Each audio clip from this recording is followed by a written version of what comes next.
Welcome back to Hidden Power. This is a Pokemon podcast. It is a couple days now that we've been sitting with Pokemon Winds and Waves, and what we're going to do in today's podcast and today's video is break down every single frame in this trailer, revealing secrets, theories. There's going to be a lot of speculation in this video. We're going to be talking about everything that maybe you've missed, and also just stuff that we're making up right on the spot, because that's the joy of this podcast. Shout out to everyone who's watching right now. Dude, what a fun weekend we've had covering Winds and Waves and everything else. I'm excited to get into this. Buckle up. Get yourself a beverage. I've got 3. My name's DustyGogoat. Today I'm joined by TraderLumi. Hello. And SoulSilverArt. What's up? We're listen, this is the thing that we've been putting off all weekend. The big trailer breakdown. So I'm pumped to do this. I think we've all been speculating. We've all been reviewing the trailer offline, but I think it'll be fun to come together now and actually, actually just pick out all these little details. It's going to be fun. And again, shout out to everyone in the chat. I think we just got to get right into this. Unless you guys have anything to preface. We're early. I have a question, actually. I'm curious because I felt like we weren't concrete on this when we first got the trailer. So now that we're 4 days after Pokemon Day, 4 or 5 days after Pokemon Day. Yeah. Where are y'all at with the starters? It's honestly it's flip. I still love them. Yeah, I really do like them. It's been flip flopping for me. I feel like every single day I have a different opinion. I was pretty. I think I was. My first impression was Pombon is the only way to go. And I still kind of feel like that, but as the days have developed, I actually think Pombon is a little bit weird looking and is throwing me off a little bit. I think Brout is actually... Brout's the pick, dude. I love him so much. Look at him. He's a handsome little gentleman. Look at him, dude. Are we all picking Brout? I think we're Team Brout, bro. I'm feeling Brout, man. I'm feeling Brout, too. I think that they're all still, Great. All 3 of them are great, and I've never, like I said, when they were revealed, I've never really felt that way. But yeah, the more time goes on, the more I want to pick Brout. I'm just genuinely afraid of what all of them are going to turn into. That's what I feel. That's where I'm at. I like all of them so much right now, and I'm like, I don't want them to turn into something I don't like. You know. I think Gekwa might be a sleeper hit. It's not a sleeper hit. Everybody, it's like pulling the most from all the polls I've seen. Yeah. Yeah, but I think what it evolves into is going to surprise us. I hope so, because I'm nervous. I'm most nervous about what it'll evolve into.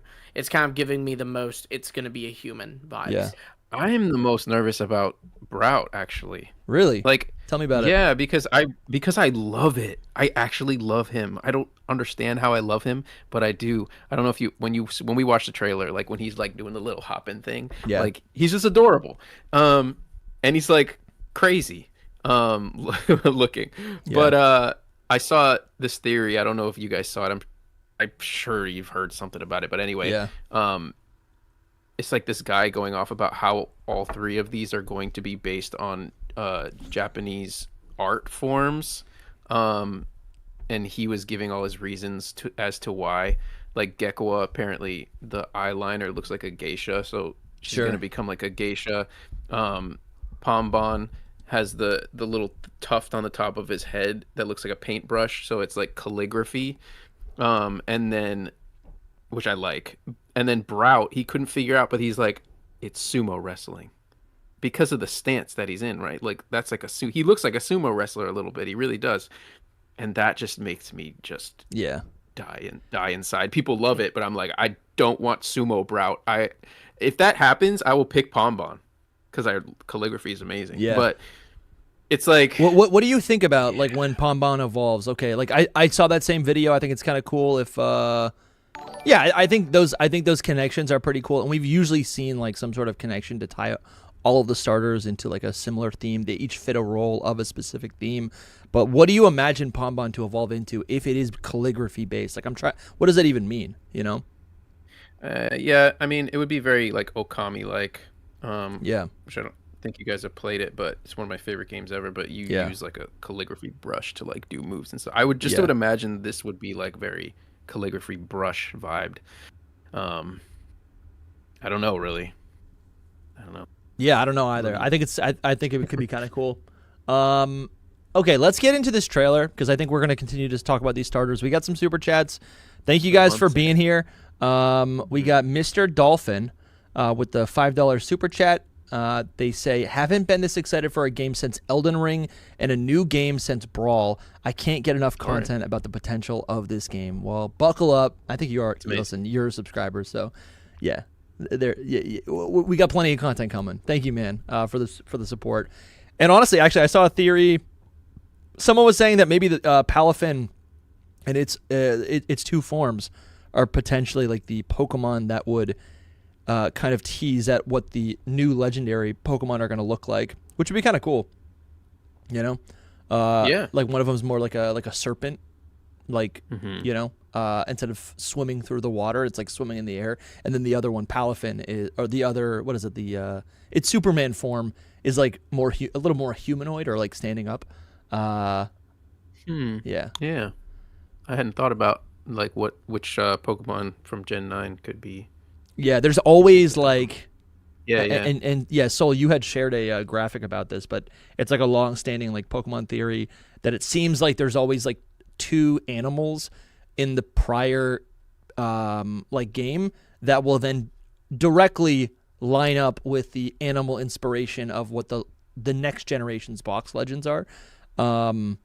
And I don't think there's any stretches in that list. I don't have the list up right now, but I don't think there's any like stretches to that theory. No. And so, you know, we don't know what the legendaries are, but if you look at I bet if you look at any of the Generation 9 Pokemon, there's going to be like two that line up perfectly, right? Armarouge and Surledge. That's what. Dude, yeah, 100%. That would be great. That would be great. Would it though?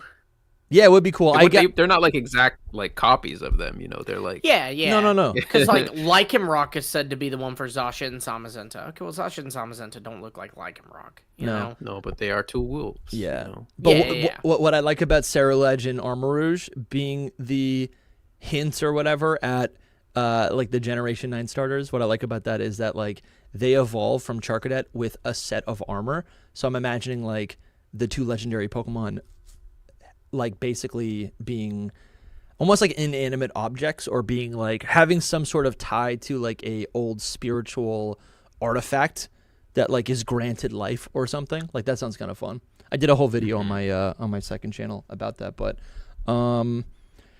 Jason Borno is hitting us up with the super chat. Yeah, thank you, man, so much for the thanks for the super chat. Message received. Thank you, man. It's been done. It's been done. Gekwa for now until I see Evos is what Jason Borno also says with another super chat. Basically, I like Brout, but again, I gotta see the Evos because like if the final evolution, if it's what I need, I'll do any of them. And honestly, Gekwa is warming up to me. I actually do like, Gekwa is warming up. My gut reaction was Gekwa. Like that was who I liked the most. But the more like I think I'm most worried about Gekwa's evolution. So that's made me also too. I put out a video on Monday where I was just kind of looking at different options for what the starters could evolve into. Yeah. And I feel like there's more potential with Brout. Like I think I was able to like think up of like, and I'm sure there's people who can think up of more than me, but I was able to think up of like 3 directions Gekwa could go, 3 directions Pompon could go, and then like 5 directions that Brout could go. And so that excites me too. Yeah, because it's just like a generic chick. It's a chick, so it can evolve, but it's also like a plant. Any bird. Yeah, there's a lot of yeah. I think what also I feel like is I was talking to Jake about this on like a pretty long stream, and I think what's kind of missed in this conversation, like what I don't feel like we're doing enough of, maybe we're not doing enough of. I do think a lot of Fakemon artists are doing this, but like beyond the references to what these things could become, I think it's also interesting to think about like what other artistic liberties could be taken to make these more than just the references of an animal, you know, which is like. That's I don't know that like bring the monster back into Pokemon is kind of where that's what my mind is, you know. That's what we want, but I'm not confident in that at all. Because they're all going to be like, they're all just going to be humans. Yo, huge shout out, massive shout out to Infrared in the chat. Woo. Can we please get some emojis in the chat? If you're Brout, I want to see a leaf. If you're a Pombon fan, let's see the fire emoji. If you're a Brout. Yeah. If you're not a Brout fan, if you are secretly a Brout, if you're a Brout computer, if you're a Gekwa, I want to see some water emojis, some teardrops.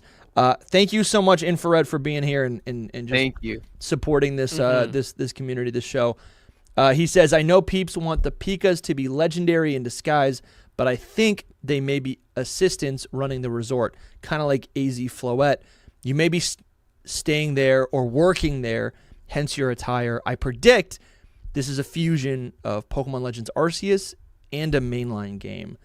I like that honestly a lot, because when Arceus came out, like everyone, including us, like the dream was, oh, this is what Scarlet and Violet is gonna look like, and obviously those two games were built in like at the same time, and so a lot of the features didn't carry over. But bro, Infrared, I love that idea, and that would make even more sense why Legends ZA became what it was.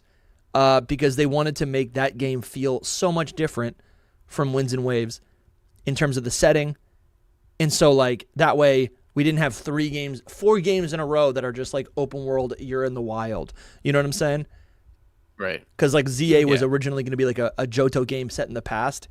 And I'm like, you know, this is a futuristic game, but there is a lot of, like, we're out in the wild, right? Dude, that sounds like a blast. I would say those Pikachu could be the like helpers of the resort, but they could also still be legendaries. Yeah, you know, like it's who says it can't be both, you know? Because guess what? Floette is the legendary of it is the A in ZA. Or Ange, I guess. I'm sorry, Ange. Ange is. Yeah. I always take a little. It is the final boss of ZA. It is. So, yeah. No, I think. I see it, bro. This is so legendary. I can see it. And that poor Pikachu. So yeah, I really think, like, and, you know, it's so funny too. Like, you just have to think, why would they reveal these this early? They revealed only a handful of things. They haven't told us the region name. They haven't given us a map of the region. They haven't given us the professor. But they chose to give us the starters and these. And these Pikachu. It's true. Really weird, actually. Yeah, you're right. You're right. I mean, that's kind of part of the trailer breakdown, to be honest. Like, the way it starts is, like, you know, looking back on all of the generations, and then this. It's like, what? I watched so many people's reactions, and so many people were just like, what? What is this? Why are there two, like, a male and female Pikachu in front of me right now? Yeah. Oh, my God. Polly Only Climbs has been a member for 7 months, and they say Brout Evolution should have huge or big fluffy cloud-like feathers around it like Altaria to make it a sumo bird, but still cute. I think that I was going to say earlier, I don't like the idea of a sumo wrestler. I thought that was a total stretch. I don't see sumo at all. I thought that was a total stretch by I like that guy's enthusiasm, that video that is going around. Right. I like the guy's enthusiasm. Great idea. Really fun idea. Like I some just cool. don't agree with it. Yeah, exactly. I don't watched agree his with rebuttal. I watched his rebuttal to people like saying that it's not real, and then that's when I knew. Oh, he made that? Was like, yeah, and that's when I knew that he is just making up stuff. You know what I mean? Like, there's nothing to support a lot of this. It's just like how he feels about it, which is fine. It's a good theory and all that. And he could be right. It's kinda, yeah, he could be right. He could very well be right, because when I looked up the geisha makeup, I'm like, that is very on point. And so is the pom pom thing. But yeah, Brout's a little different. Either way, it's just like when I watched it, I was like, yeah, I don't know how much like. I also just don't know what all the connections are between those three. You know, I'm like, okay, they're all Japanese. Yeah, but Japanese isn't like a theme. Like RPG classes. He said art forms, and I'm like, but sumo wrestling is really it is, but it's not. Well, also Re3197 even just commented in our chat that video wasn't realistic. They aren't based around Japan, and I do kind of wonder, like, I don't know, it feels weird to go to Southeast Asia and then theme it all around Japan, you know? Yeah. Now I feel like Yeah. Although that argument to me do that all the doesn't time. hold up as much because they do it all the time. Yeah. And not only because they're a Japanese company, but also Japan does have history with Indonesia. They like literally took over Indonesia at one point. So it's not that there's not influences. Like I saw somebody on Twitter that was like they have their own versions of these things, and so maybe they would be something like that instead. Yeah. You know? All right, we got to we got some more super chats, but we do got to get to this trailer. Kotu Nerd says Pombon could evolve to a mix of Entei, Arcanine, or male Pyro or Zacian. Yeah, just like really tough maned.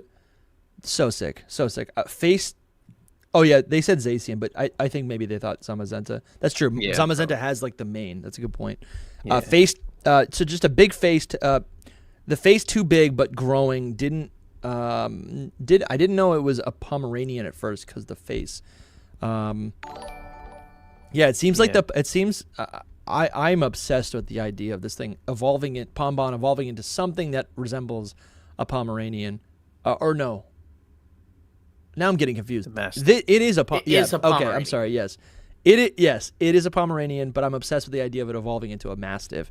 We did some other videos looking at all this, and those things are just, you just want to like, dude, nothing better than a dog scratching a dog like underneath its chin, and the Mastiff just has so much skin there. Like it would be so cute, just too cute. Thank you, Kotu Nerd.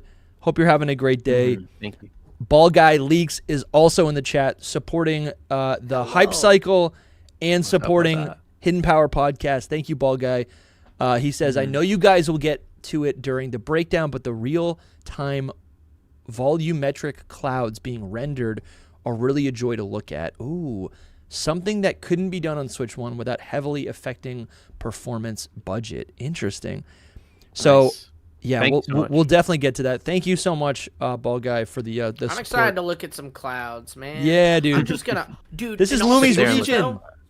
In all seriousness, though, think about this, man. Like, so you're playing your game or whatever, and it's you still got to do your job. You still got to do chores around the house. So you know what you do?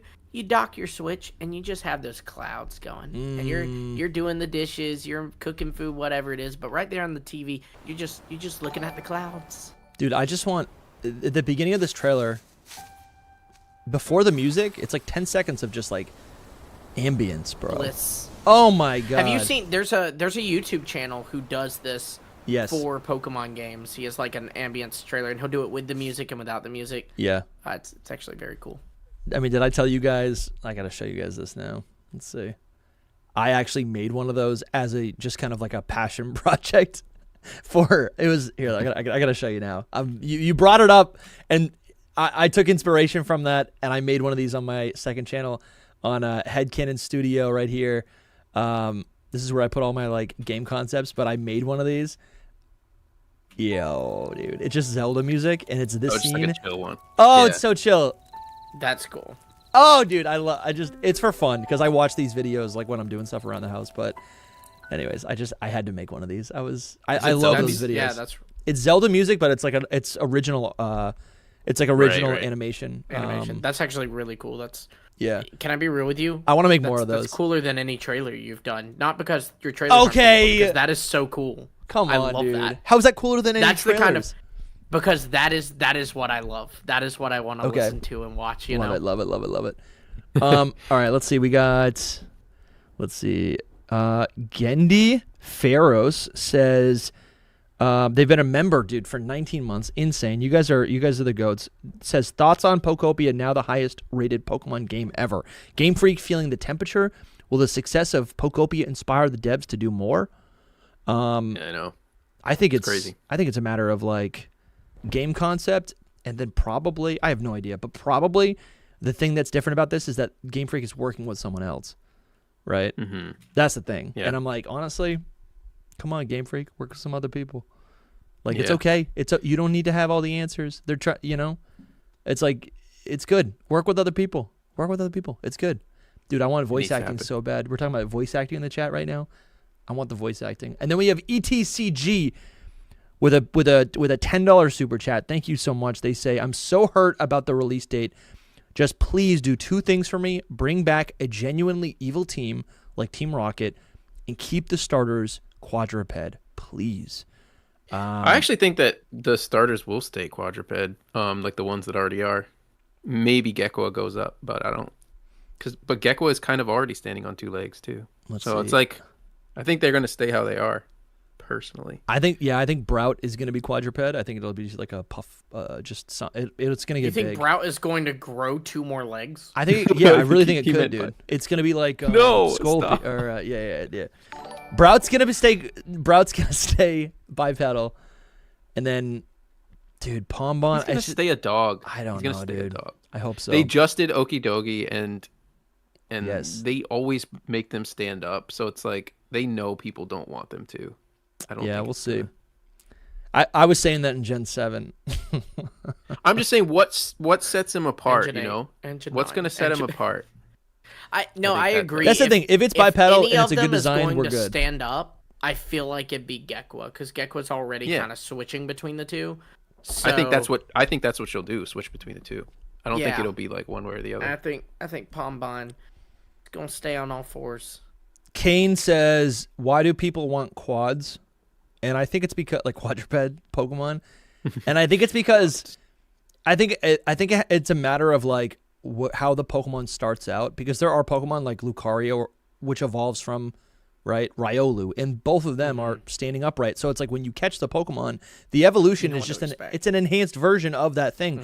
But I think what is weird, and we kind of saw this, I think it's been a topic of conversation because of the anime, but like Sprigatito just evolved into or became Meowscarada, and it's weird that it's still acting like a pet but also like a human, and it's just like a little uncanny valley. I think for me, I love my dogs, but if all of a sudden they stood up and started treating me like a roommate, it would freak me out. And that's kind of what happens. You would not get along well with the cast of Horizons. Litten is one of my favorite Pokemon of all time. I think it is literally flawless. S tier. Litten is so good. As soon as it evolves, it goes to like a B, and then it evolves again. And some days I like Incineroar, and some days I don't. But it's like, it's just not what Litten was. Like, Litten is perfect. Litten is like my little pet, you know? Yeah. I think that's what it's all about. I saw this like meme once on like Instagram or TikTok or something where this guy was saying like, it must be so hard to like date in the Pokemon world. He was like, because you're dating a girl, you go home, she's got a pet Pikachu, it's like whatever. But then you're dating a girl and she mentions she has a pet Incineroar. I'm instantly like a little concerned, you know? Dude, if Generation, if Vaporeon, Jolteon, Flareon, if they came out in Gen 10, they'd be the evolutions would be all standing up. Oh man! Imagine that. Maybe. Oh, what if we get a new evolution this gym, but it's standing up? I don't know why. Oh, this is painful, man. All right, let's All right, let's put a pause on this trailer. Yeah, let's go do the trailer. Let's go do the trailer. Here we go. First look. This whole thing starts out. Let's do it from the beginning. Switch logo. Okay. Here we go. What? And I want to even. Can you guys hear the music? Yes. Okay. Yes. Can, sir. Immediately, you're hit with ambience, water, wind. It also ends with sound, so I think there's sound. It ends important. with a storm. Dude, it's so sick. Important. It makes me think that like, I don't know, man. If the sound direction is, if only the sound direction is as good as Breath of the Wild, I'm good, man. Well, yeah. I just want some vibes. That's literally all I want. I mean, Legends Arceus had that, in my opinion. Yeah, it did. So did Oh, Galar. yes. Yeah, it did. Well, yeah, Galar has good music. But I think you're right, Soul. Like, I forgot. Legends Arceus is actually just as good. Yeah.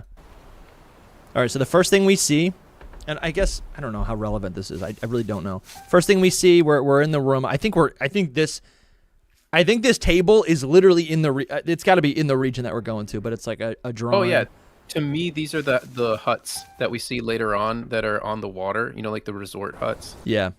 That's exactly where this is. It's got to be in the region because in a minute here, Mr. Windy Chew and Miss Wavy Chew are gonna knock on the door. Yeah. Apparently those flowers are like the Indonesian flower as well. I saw somebody say. I'm not sure what the type of flower is, but that's one of the little points to like it being an Indonesia region more than like, you know, a lot of people are saying that this is like the Philippines region, and I'm so sorry to those people, but it is not. Might have some inspirations, but it's not physically the Philippines. Yeah, region. sure. That's like the one. That's like the one place we're not going to. Exactly. It's important though because so many people Gen like 20. Yeah, exactly. So many people like IGN are like, it's the Philippines and Indonesia and Malaysian region. I'm like, you are setting up so many Filipino brothers out there for failure, man. Like they're gonna be so disappointed when it's not there. It's weird too because you know that those people are looking like at other stuff too that would kind of debunk. Yeah, that, you like know? it's not like they don't know. Yeah. It's dumb. Yeah. Yeah, I guess, but then it's like, but they wouldn't know because of the leaks. Like if they're not looking at leaks, they wouldn't know. I think they are, but I think that the bottom line is that those leaks are from beta data. So it's like that could change. I could be wrong. I could be wrong, right? Like they could add a Filipino island at the top somewhere, you know. But still, it's not going to be the entire Philippines. Yeah. Okay. Yeah. So we're in one of these huts. We're literally in like the real world version of this region. I'm actually just scanning the table now for clues for the first time. I don't think anyone's done that. Trash can. A lot of people are throwing. It's rubbish. A lot of people. I was gonna say throwing away. A lot of people are throwing out like this whole sequence, but it is part. It's like a live action part of the region. Yeah, in my opinion. So it is important a little bit. Maybe the book isn't as much. But. Yeah. Shout out to Laughing Merc. They just became a member. Yeah, welcome. We just put out an exclusive episode yesterday about actually bipedal starter Pokemon. Go check that out. Appreciate you supporting. And we're gonna get to the rest of the super chats in a little bit. We gotta start cruising through the. We gotta start digging through this trailer. All right, so let's keep going.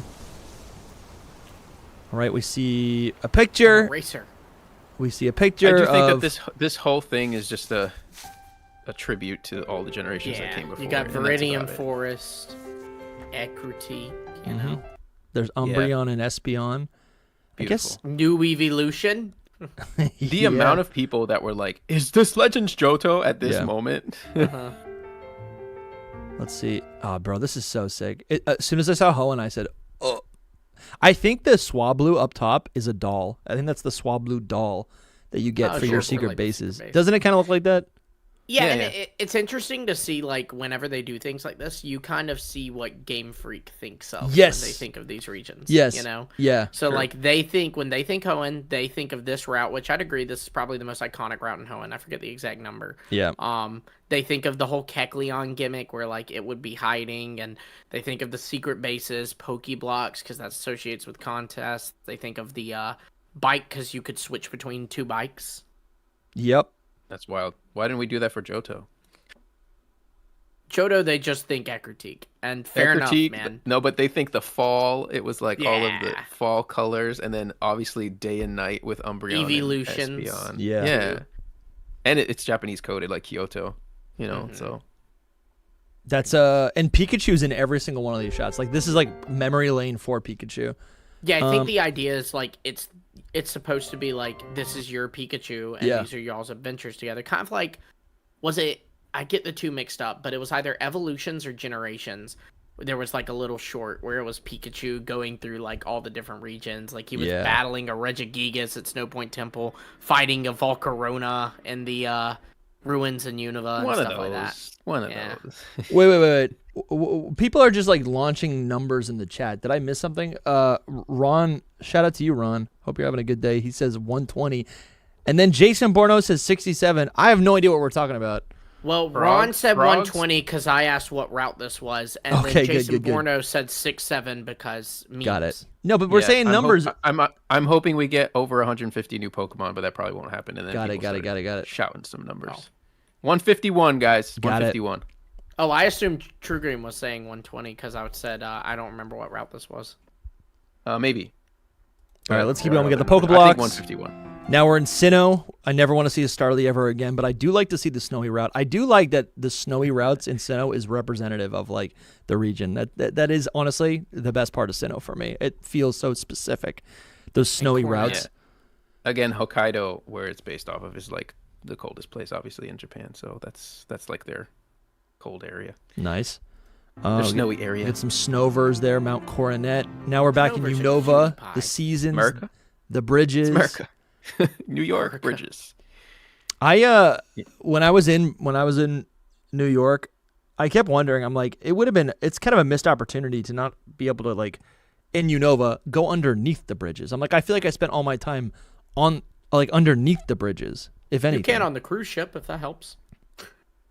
No, all the routes, all the bridge routes are just, you're on the bridge. But I'm like, who's walking on the bridge? No one's walking on a bridge. It's like most people are going to be underneath the bridge, underneath the freeway or whatever. Just a thought. Maybe Legends Unova. Yeah. Legends Kira. Now we got Kalos. This is the place I don't want to see ever again. I'm done. This looks so much better than Legends CA. Yeah. Why are there so many nice trees? Jeez. Let's see. That took me by surprise. You said, "Oh, I don't want to see this place ever again." Dude, we got a Lola. I can hear the passion. I'm done with Paris. They kind of skipped over Alola pretty quickly. There's a Slowpoke. Why is it Slowpoke in Alola? They were probably just like, we don't want you to think about Alola because we're going to another region that makes you think of Alola. Oh, you know what? It's Alola in the Gen 10 DLC. I wonder if they picked Slowpoke because like all of the Pokemon in Alola are like actually have slow stats, and it is kind of like, I think I like Alola. It's like the whole vibe is like, take your time, slow down. Relax. Enjoy yourself. Yeah, all for right, sure. let's keep going. We got Galar right here. Tyranitar. The curry. Oh, yeah. They love the curry. It's good, man. Cramorant. This is the wild zone as well, which is, huge for them. I love the scene. It is pretty good. good. What's the name of the city? Hammerlock. Yeah. Oh, now we're in Paldea. Oh, there's a. I never even saw the Lechonk. This is the town that I spent no time in. Oh, there's a Gimme Ghoul here too, and then we got the Terra Balls.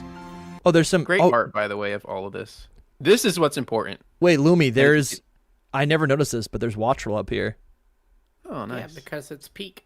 I know, that's your favorite. Did you notice that? That's your favorite. Or is it Squawkabilly? This right here. No, they're Wattrel. We passed by it really quick. Yeah. Sorry, that's important. All right, and now this is the new region. This is the new region. Yeah.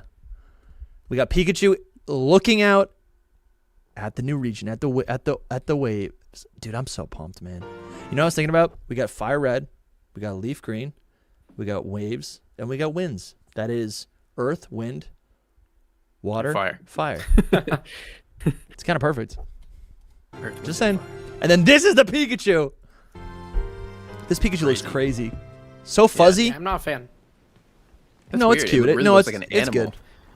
See, and then like this here, is the region. Oh, dude. Yeah, you're on the hut. Like, there's even water there on the, like, it's just great. Wait. And you're like, what? Are these going to be the starters? Yeah. This is this shadow right here behind the door. That's just. Oh, you know what? That is just Windy Chew and Wavy Chew, right? Is or it is though? it the Or could legendary? It be, yeah, that's not even a bad thought. Like, that could be their actual shadows. Can we see if it's like actually Windy Chew and Wavy Chew looking? I think it is. I mean, we'll see. It feels a little off, man. There's kind of an ear here. I mean, it is a generic, like, they probably just made little shadows. Yeah. Oh, that's like the flower she has, yeah. Yeah. And then, but right here, the glow, like, you see this? The glow is, like, going over Pikachu's face. And then there's a flash, music picks up, and then we see these two little weirdos. I was telling you all before we got on that I really like watching people's reactions to these trailers. Sure. And what's funny is nearly every single like YouTuber I watch, their reaction to this was so funny because you could tell like they are trying to be positive, but they were like, I don't like this. Dude, like, I had the same reaction. Yeah. I feel like I did too. I don't know why. Why? Like, it was like a like this fake smile. Yeah. I think like a natural reaction. I think they're showing this to us because it's literally going to be significant. I don't think they would show this to us. Yeah. Yes. Like, imagine they introduce Alola to us and they're like, your helper Pokemon is Rotom Dex. And that's what they lead with. and they put all this like this is also not gameplay. This is like someone had to make this. Someone had to like animate this. The only problem I see with that is that these are Pikachu. It's just because it's freaking Pikachu is like the mascot, so it's like they always do Pikachu stuff. So it's like, I don't know what's happening. Plot twist: these are Mimikyu evolutions. Ooh, plot twist. This is Mega Pikachu. This is Mega Raichu, Pikachu X and Y. and Mega Raichu S. That's what or W Winds and Waves. Dude, W X Y Z. They are W named, both of them. All right, let's keep going. Okay, let's actually pause on these Pikachu for a second. Soul, have you done any digging? Have you made any Twitter threads about the patterns on these guys? I feel like I saw some stray Twitter threads talking about the pattern on the ball cap, the flowers on their heads, the color, the patterns on their shirts. I feel like I've seen some people talking about this. Have you seen anything? I mean, the flowers have to do with the region, I'm pretty sure, but the actual like logos, so like the logo on her hat and the little chain that he's wearing are the logos for Winds and Waves. You'll see them on like the player character also has the same logos, and so like one of them is for Winds and one of them is for Waves, essentially. That's really all it is. I don't know about the shirt and dress though. I haven't looked into that at all. But there's not much. There's not much other than that. There could be, though. I don't think those logos are very important. They're just like, this one's Waves, this one's Winds. But we'll have to see. We'll have to see. So this guy is wearing, dude. For me, the fact that these people, the fact that they have like specific, like different eyes, so I don't think it's just this one's a girl, this one's a boy. I really think the eyes are different. These are two different legendary Pokemon. I swear to God. I mean, the other thing, right, is like what we kind of said at the Pokopia, or at the beginning of this trailer, is that they kind of are like Pokopia forms, which is really sus to like, like these are named characters that look a little bit different than their normal Pikachu. Yeah. So it's like, I don't know, is that are they Pokopia forms somehow? Anyway, in a different way, I guess. For sure. It's a thought. Let's keep going here. So they kind of do a little wave. Her model, like her face, is pretty bad. I don't know what. Wait, can you go back to when they're what do you like mean? High fiving with their tails and try to pause on that symbol on his okay. Little tail. I cannot I've never been able to get a good shot of it. Oh, I'm telling you, it's the waves. It's the wave symbol. Let's see. Would it be the wind symbol? Winds, yeah. Sorry, my bad. Yeah. Yeah, okay. I think originally I think I assumed it was similar to, which we're gonna get to, the symbol that's in the Japanese logo for these games, but it is not that. It is something different. No, yeah. Maybe it's just the hotel logo, and like the hotel is different, like name / logo depending on the version of your game. That kind of could like be Uva and Naranja Academy. Probably, Yep. Probably. Which also, I swear, I really, really hope we can actually customize our characters. Like, I'm totally fine with having, the hat or the back. Like, I'm totally fine with some of the aspects being, kind of locked, but they got to give us more options for customization. I'll show you the symbol again later when it comes up, but it's the same symbol that's on his tail. I think you're right about it just being version. And then this is basically Scarlet and Violet 2. No, dude, that's gotta die. I literally won't allow that. It is though. It's not though at all. What does that even mean? I'm not talking about how it looks. I'm talking about how it works. I don't think so. If it is the Uva Naranja Academy, yeah. I don't think so. I think that is. I think this game is going to far exceed Scarlet and Violet. I'm not saying that it won't. I'm just saying that the. You know what this is? 10.0. This is Pokemon Red and Blue 10.0. You know, Scarlet and Violet 10.0. No, dude, it's so it's. I feel like it's like I feel like that phrase that it's like a meme that's going around and it's just like so charged. It's like oh, it's just a Pokemon game. Oh, it's just a video game. Oh, it's just Scarlet and Violet. I just hate it. It bothers me. I think this is gonna be whether it does or not. It's just I'm just talking about what it is. I don't think it is. I don't think it is. I don't think it is that. I don't think it is that. I just keep seeing that going around online, and I'm like, you guys are just, I don't know. It's just it's. I feel like it's coded pessimistic, you know. Yeah. Yeah, I agree. That's all. I don't mean it in a pessimistic way. Sure. I keep seeing it online, and I'm like, come on, guys, what are we doing? And here's another thing. I also really want to, like, I'm looking at these flowers, and we're not thinking anything of it, but I'm like, is this the color? If these are legendary Pokemon, are these colors going to hint or be present in the legendary Pokemon, you know? I think they're like hibiscus flowers on purpose. Well, yes, they are hibiscus, but like they are specific colors, right? This one's got yellow, white, and pink, and then he's got red cheeks. And then this one is like, it's like a pink, and then a purple, and a white. I don't know. Meganium. Yeah, bro, it is Meganium. Yeah, there's a little bit of green, too. Like, I don't think Mr. Wavy Chew has that green, you know? Like, they are hibiscus, but I'm wondering if it's like a hint. Interesting that he's Mr. Wavy Chew, but she waved at us. Yeah, interesting. Let's see. Schlap tails. Let's see. Boop. The music got so weird. Cool guy, you know. I honestly, yeah, he is actually kind of cool. Fella. He is kind of cool. I actually, the more I look at them, I'm like, these are actually good versions of a cosplay Pikachu. I really need the Waves Legendary to be good because I need Waves version really badly. All right, so immediately the camera now pans up to the sky, which we will see actually time and time again. I know in this trailer, the Game Freak logo appears time and time again. This people are focusing on like that we can go underwater, but I really think this trailer multiple times, even immediately right there, it is subtly communicating to us that we can fly. The camera from Pikachu goes into the sky, right? The winds, the sky. It goes to white. We see the Game Freak logo, and now we have the perspective, the POV of the camera is swooping down from the sky, looking down at the water, and you can see into the water. And this is gameplay footage. It says not representative of actual gameplay experience. Well, yeah, because you probably can't, because it's not like, but screenshots and footage are from a product in development and are not final. Yeah, I think that's what this trailer is trying to show us. I could get behind that, Dusty, for sure, but I think I just don't see how they do it without like limiting it in some way, because flying is just so OP.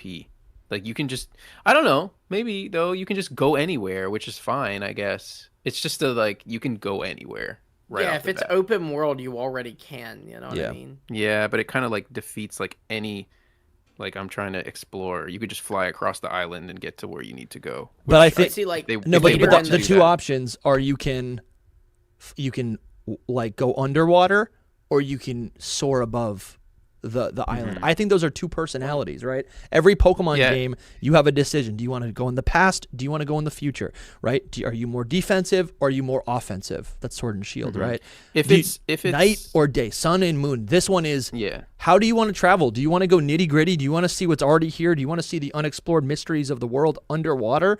Or do you want to soar above, right? Do you want to be free? Like those are two different personality types and like desires, right? I guess, yeah. Do you want to be super strong or do you want to fly? Like Tears of the Kingdom, then that will be definitely well worth it. Yeah. What I'm thinking is I think we will be able to. It's just like I don't know when it will be unlocked. You know, like will it be much later on in the game? That's something too. Like soaring for Scarlet and Violet was like the post game of the post game DLC. Yeah, I'm not thinking that late, but yeah. I was also thinking too, because later we'll get a shot of these really intense waves, and so obviously that would be like a kind of traversal hazard, if you will. And so like it'd be interesting if there are really strong winds up in the air, and that's kind of like simulates basically the same thing that the waves do for surfing, you know? I like that a lot, honestly. Yeah, you're right. We've seen the waves just kind of like crashing down on the main character, or at least like, you know, right offshore. And I imagine underwater, there is also going to be like a lot of friction. Maybe you have to like move slower.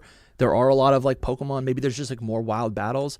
I imagine that if we can soar in the sky, there's going to be a ton of Pokemon up there, as well. Like to function as like, just to function as, what would you call it? Like a, I don't know, like not encounters. What am I trying to say? Yeah. I'm on board, Lumi. I can totally see that. That is also something that we saw in Omega Ruby and Alpha Sapphire. There would be hordes of like wild Pokemon that you would like run into. Obstacles. Yeah, I'm thinking some kind That's of what I was, weather obstacles. effect that would, like the same way the waves would. Yeah. I'm sure there'll be flying Pokemon up there too. Like later you'll see a shot of like Wingull in the sky too. Yeah. So I would think that you'd be able to. But I'm curious how they'll do it because like so in Oris, when you run into a wild Pokemon in the sky, it cuts over to this just scene in the clouds, and you can throw your Swampert out against the wild Pokemon, which makes no sense because your Swampert would plummet to his death. Yeah. So, and I feel like that won't make sense. See, like there's and even Shiftry, maybe like Shiftry kind of makes sense. Maybe see that more. I mean, it's got Wind Rider, right?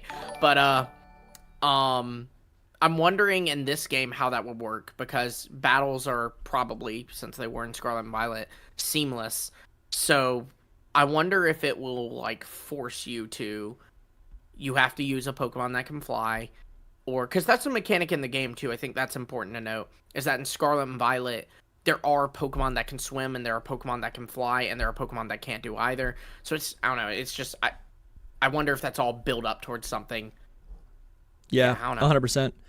There's one more interesting thing on this topic. Sorry, just go. That the at the end of the trailer we'll get there. There's like the cloud in the sky that's like a dragon. Yeah. It's possible that you would have to fly up to it to get into it. Do you know what I mean? To like. Oh, dude, and then it's like almost like a dungeon opening up. Yeah, or people have been saying that it's the raids system. Yeah. So imagine every time you have to go up. So if you want to do a raid, you just have to go up into the like a darker clouds. Could be a thing with that. I think this is so important. I really like. This is why I believe like we will be able to fly, and soar in the sky. I just feel like Scarlet and Violet had a lot of problems with the open world, but another part of it was that it's just like a flat world, right? And yes, there is verticality, but like it's not interesting. It's just you walk straight up. And with this, what this game is kind of promising in this trailer is like there's verticality, there's depth to everything. It's like yes, you've explored one area that you can visually see, but you haven't seen underneath the water. You also don't know what's above. Like now, it's I don't know. I think it would make this game just that much richer.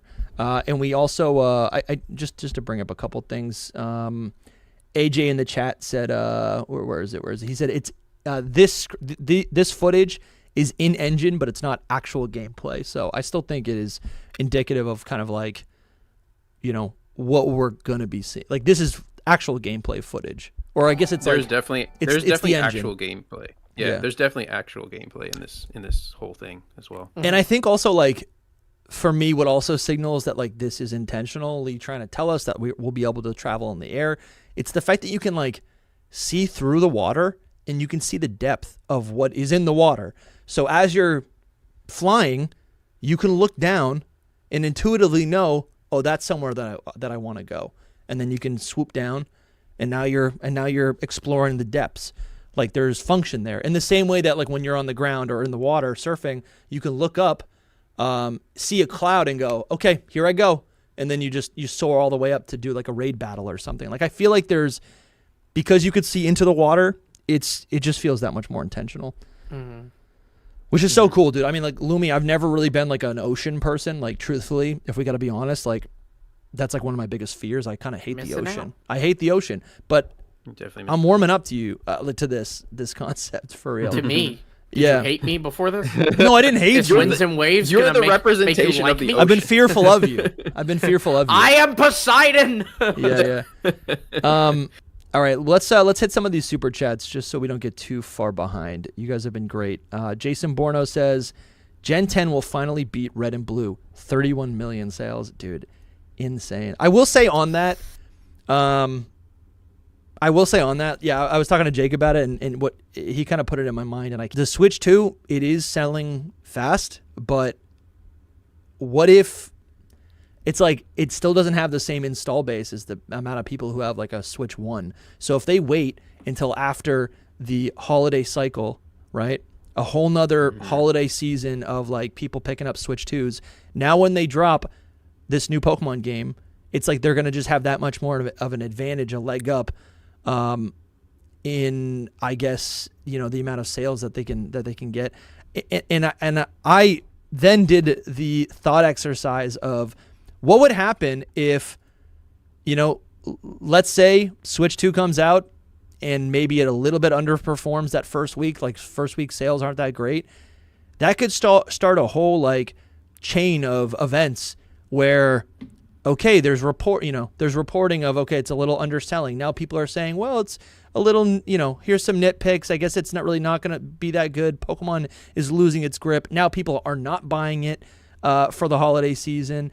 And now it's like this game after 5-6 years of development. It's just like, is it going to be like number 5, right? In terms of like sales performance, right? Is it just going to underperform? Like that would be worst case scenario. So right. And for that, I'm like, again, as a fanboy shill of Pokemon, like, yeah, dude, I want Pokemon to win. Right. I want them to win. So yeah, dude, give us this game in 2027 and we'll see. Maybe it does really, really well. Do you guys have any thoughts on that? Another thing about that, I mean, I have tons of thoughts on that we don't have enough time for, but another thing about that is the longer they wait, the more chance people have of hacking the Switch 2 and us getting a data mine. Like, no, I don't want that, Soul. I don't want that. That's not good. I'm just telling you. I don't really want it. It is a reality. I don't really want it either, but I'm telling you, the longer that they waited, they actually put themselves in a funny position because it's just more time that someone's going to figure out how to hack that Switch 2. And by the time this game comes out, it's like, all right. And you already know. I thought we were not going to get one. Sheesh. They're going to get cocky and they're going to think they can leave some DLC stuff in the main game's data. Because they think we can access it. Yeah. I mean, it'd be bare bones, but you'd like see, because they have stuff like that. Like people were able to tell from just Teal Mask the number of Pokemon that were going to be in Indigo Disc, and one of them was a Diplet evolution and all this. Damn. Bro. I wonder if Dusty. Correct me if I'm wrong. You got a Scarlet and Violet edition Switch, yeah? Yes. You want me to go get it? No, that's okay. When did it arrive for you? Like, I gotta say, relation to I said when the game came out. I said this is off topic. I said when, and you just said when, and every time I hear those, I just hear wins. I hear wins. Yeah, well, I did even say when did you? In a way, I said Windy Chew. Windy Chew. I think I got Windy that. Chew. Get it? I think I got that on like as soon as it came out, but that was also because I had a launch Switch, and I really wanted an OLED. No, but when did that come out? Like, I don't know. When could you get? Because it was before the game's launch. The whole reason I'm asking. No, it was when I got it with Scarlet and Violet, I believe. But don't they? Maybe not. I might be mistaken on this, but I think when they release these things, at least some of them, it actually releases a couple of bit before the actual game's release. Let's check it out. And the whole reason I'm saying this is I'm wondering if they will. It was ahead of time. We don't know. Okay. No. So launching this November. Yeah, so it's November 4th. It says. So that wasn't that long. So never mind. It was like everything I was gonna say. Okay. Dude, I was going to say I wonder if maybe they could drop the Pokemon Winds and Waves. If Winds and Waves have an early 2027 release date, if they could drop a Switch 2 edition of these games before the holidays, so they can get holiday pre-orders of these games, because people buying the Switch 2 version of it, even though it won't release out of there. I gotta say, honestly, I love the sticker back of this Switch. I have it over on the shelf right there. You know what I might have to do? I'm about to have a full gamer moment and buy Fire Red on that Switch so I can trade with myself. Sheesh. Sorry. Lumi, I love it. That's great. I love it, Lumi. That's great. I don't know if they release things like that far ahead of the game's release, so I don't know if that's even if that's realistic. We'll see. Sky Jordan said with a super chat, they say, I kind of doubt it, but I keep hoping for the fact that Naranja Uva had 80-year-old enrollees might suggest an age slider in character creation in WIWA. Bro, I don't think so. I want that more. Oh my God, that's sick. I want that more than voice acting, I think.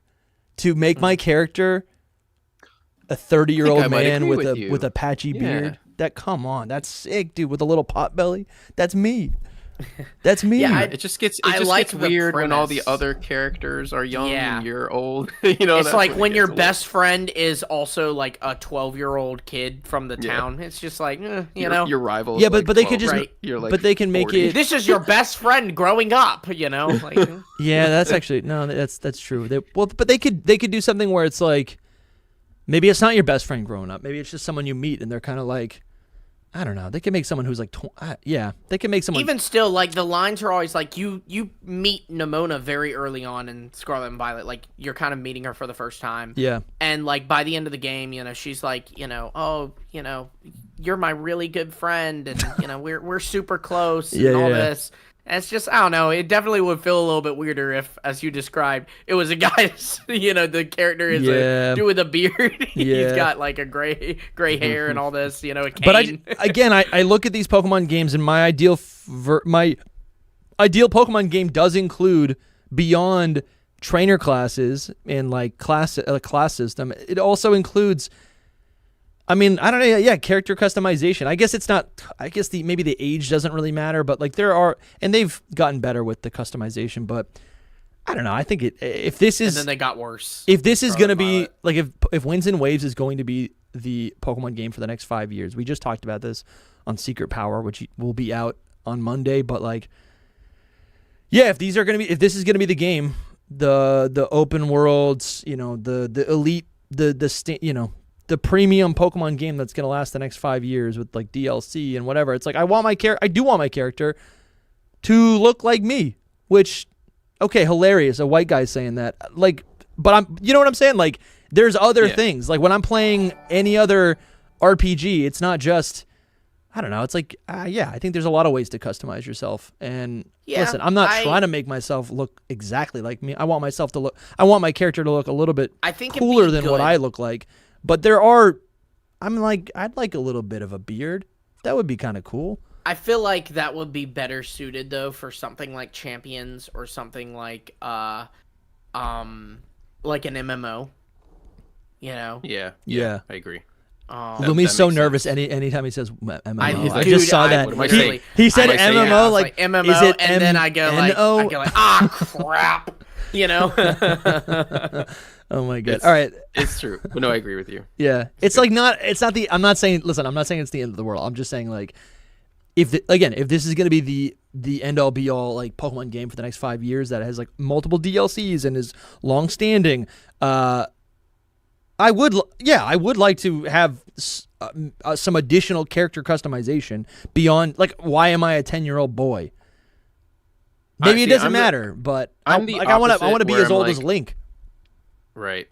I would prefer that, right? I'm the opposite, though, in a lot of ways. I just really want, I would prefer that we were just a character. Like, I'd rather be a character than myself in these games, specifically. If it was like a Skyrim game, then sure, yeah, it's like fully customizable, whatever. But I feel like Pokemon was better when I was Red, or when I was, like when you didn't need to think about it. And maybe, I felt like you were like a hero in a story. I get what you're saying. Yeah, I was Link. Link is Link. You know what I mean? That's like, true. I just want to play as Link. I don't want to play as me in the Pokemon world, but whatever. That's just me. Yeah, no, I see what you're saying. Let's keep going. Sides. Totally. Yes, let's keep going. We got Kai Dragonborn saying, currently watching you guys in the Hidden Power podcast from a Starbucks cafe and enjoying it thoroughly. Sounds nice, bro. Thank you for the support. What's your drink? Mm-hmm. What are you drinking? Or maybe you're snacking. You get a cake pop. What do they even sell at Starbucks? Of choice? Maybe you got a cup of ice. You're just munching on some ice right now, bro. There's nothing like. Listen, I have an espresso machine. I can make espresso, but there's nothing like just getting like a drink that's maybe a little bit too expensive at like a definitely local coffee shop. It's for the vibes, dude. Oh, a local one. Yeah, I thought you meant Starbucks. No, yeah, but just from well, from anywhere, honestly. It's just not like I don't know. I get a cortado. That's like a espresso with like the same parts of milk. All right. Let's Infrared again with another super chat says diving straight into the water from flying would be sick. Why pick a side when you can do both? Pokemon Legends Arceus meets mainline wink wink. Maybe they even make a Pokemon made to do both, i.e. a Mantine evolution. Dude, you know what? People keep saying Gyarados is up in the sky, and I don't really see Gyarados, but Gyarados, guess what type that is? Water flying. Ooh, and it's depicted as flying in like Legends Arceus. You know, it's flying around that waterfall. Yeah, 100%. That would be sick. Bramtastic showing up. I'm curious, Bram, are you going to pick a new mascot? Anytime I see someone who has a Gen 9 mascot and has had that for 4 years, it makes me think, is there a chance you update it? Because I just know, Bram, I just know you as Mr. Palmot. That's all I know you as. Palmo. Oh, sorry, Palmo. But I don't blame you. It kind of looks like it kind of looks. All three of them are like the same Pokemon. Shoot, yeah, Palmo's nice. I do like Palmo. Talking about Pokemon in the sky, I might be crazy here, but I swear a bunch of those large white clouds are shaped like Pokemon. At 151, there is a Munchlax cloud, unless I'm seeing things. All right, let's get. That sounds great. We definitely need to. Yeah. We need to keep actually, going okay, we will keep going, but I got to recognize this. We just got a massive super chat by Keith Van Santy. Thank you so much, man. Thank you. Thank you guys so much for all the support this week. Yes, thank you guys. Keith says, I think Dusty is onto something with the sound type. There was a rumor that came out in November talking about a squirrel chef and a ghost that deals with electronics and sound. And that rumor, they talked about a new typing, winds and waves, calm sound. Keith, if you could send me that, that's about to change the game. Keith, I don't remember seeing that. But that is amazing if that is true. Keith, could you DM us that? We'll literally cover it right now. Dusty needs this. No, but that's crazy because if they called the Pokopia stuff and they said there's a new type, please. That's big. Bro, that's big. I was thinking about the new type thing, and I see so much hate. And Lumi, you're one of them. But no, I'm not against you. Who doesn't want a new type? There's people that don't want it. I think you misunderstand me. Why? I think you misunderstand me. I would love a new type. I don't want the sound type because the sound type is currently already like a subcategory, and I think that those categories of moves like sound moves, punching moves, what's the other one? Wind moves. I don't misunderstand. They make battling so special. So don't give me a 19th type. Give me 30 more typings if you want to. I don't care, but just don't do the sound type. The truth is, I think there's a lot of Pokemon that you could look at that maybe would embody the sound type because they sing, because they dance. But there's also Pokemon. I actually think the sound type would be something that we don't even understand. I don't think it would be just sound. I think it would be maybe called the sound type, but it would actually represent vibration or something in the same way that like earth or like the plant type in Pokemon is called the grass type, right? It's way more specific, right? The steel type is the metal type, but it's called steel, right? Even though it'll cover things that are aluminum or it'll cover things that are mercury or really anything else, right? Mm-hmm. I think when we're talking about the sound type, it's not just going to be singing Pokemon. It will be things that have like something else to them, a property, like in-world, a scientific property that we don't understand yet. And that's exciting because I think it'll be beyond just, something like Jigglypuff singing. You know what I'm saying? It's going to be something beyond that. I'm still team just do something else. For sure. Zatumi in the chat said, what about the vibration type? It'd be funny if it was called like the vibes type. Yeah, the vibes type, bro. How perfect for winds and That's kind of sick, dude. The vibes type. And you know what, though? It could be more than sound. It would be more than sound if it was like a vibes type. Yeah. It could be like you said, like some kind of waves. Yeah. Funny enough. But the thing that like makes me not believe in the sound type is that like I think about Pokemon like Primarina, Skeledirge. I think about Toxtricity. Toxtricity is literally its name Noivern. Well, but Toxtricity's name is literally a combination of electricity and poison. Toxic. So what type would you get rid of? I think it just maybe wouldn't be a sound type. I don't know. I don't think that one would be actually. Yeah. Yeah.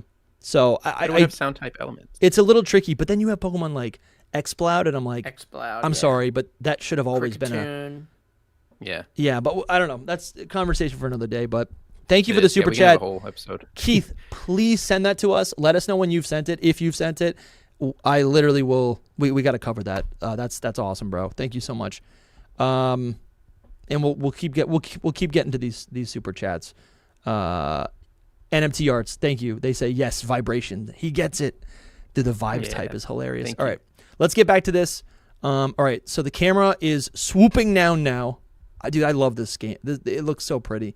I love this game. I really do. I'm so pumped. We're swooping down I love it now. already. We're swooping down, and you can see it's like we swoop down and then we kind of like glide over the water and then go back up into the sky, right? The water and sky. And it's kind of cool. I think you can see like a little bit of an island out here, if that's on a boat.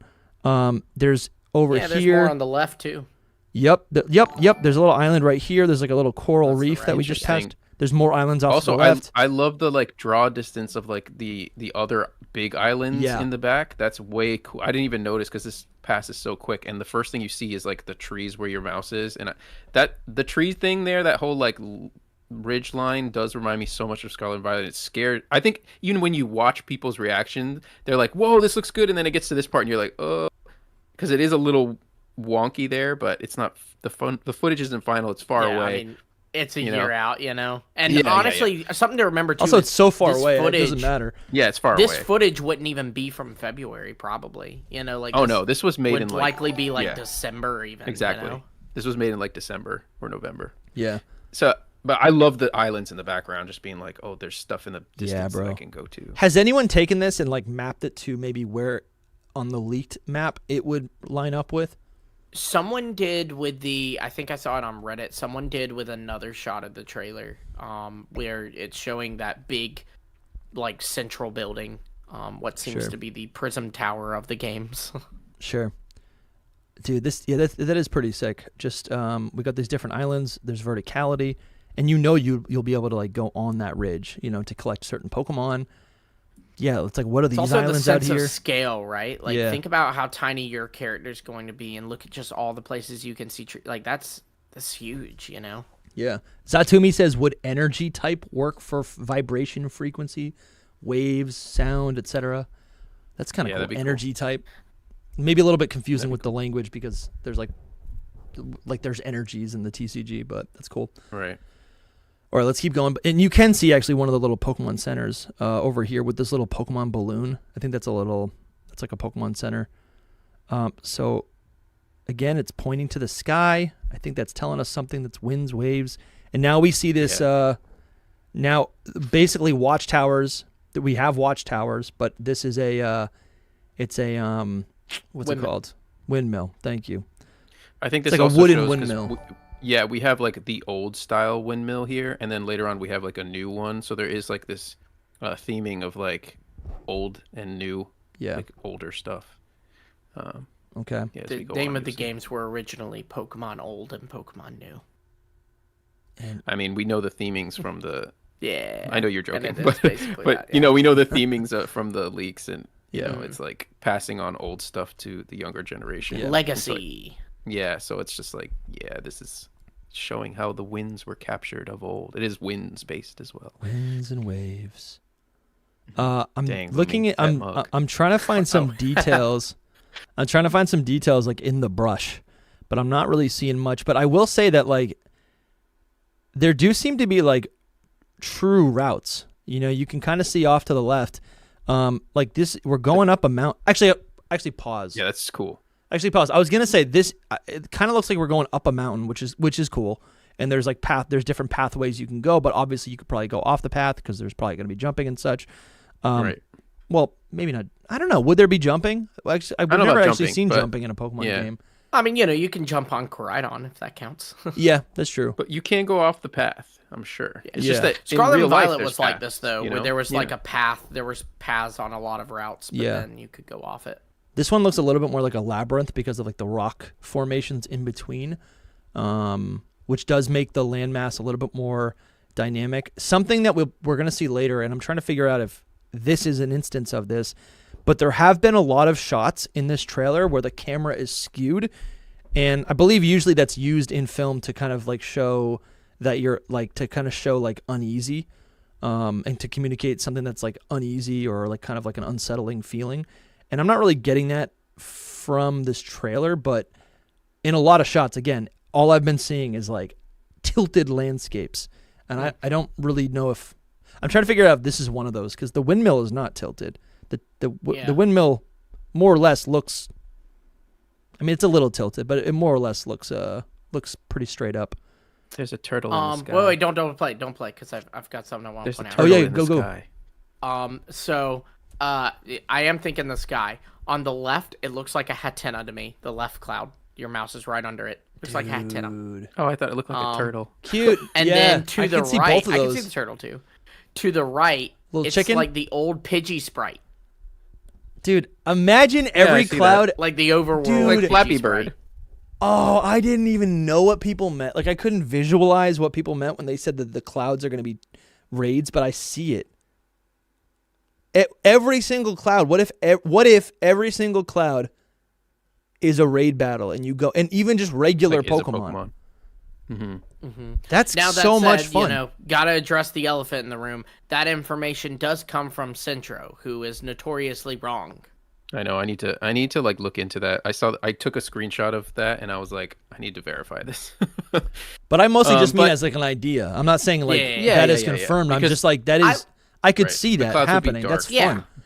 I like the idea of the clouds like being references. Like I said, I kind of see like the Gen 1 like Pidgey overworld sprite in that cloud to the right of the windmill.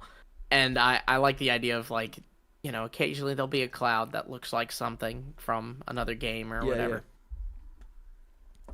I think they're meant to generate like on their own. That's what Ball Guy was talking about. So like they're just like self-forming clouds, which is something new. You know, they're not just like assets in the sky. So that's also interesting. Let's see. All right, we're gonna keep this going. The wind's blowing, the leaves are cooking. Let's see. We got. Oh, here we go again. The camera's doing a lot of lifting. The camera starts off. This is my favorite part of the whole trailer. Dude, same. Camera starts. It's the music. The music just hits. The camera zooms in.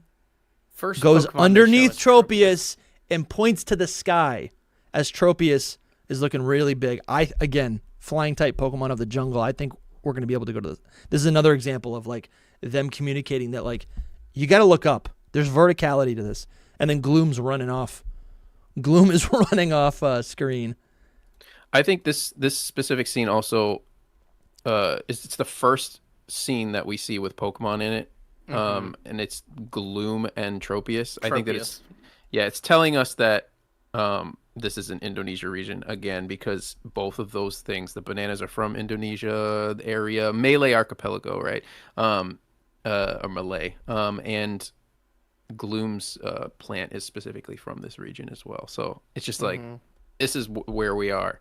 And yeah, obviously you could be like, yeah, both of them are getting something in this game. Tropius is getting something, man. Tropius is getting something. Dude, I hope so. I mean, I would really say Gloom is going to get something too. I would say Vileplume might get a regional form, or like Gloom might get a split evolution. A split evolution. Another one? Yeah, bro. I would love that so much. I think. Makes sense. Yeah, man. They really could just lean into the regional evolutions in this game, right? Not so much the forms, but just the evolutions. Dude, that would be sick, dude. We got Vileplume, we've got Blossom. Give us something else, right? If Vileplume is grass and poison type, it has a new split evolution that is purified and it's only grass type.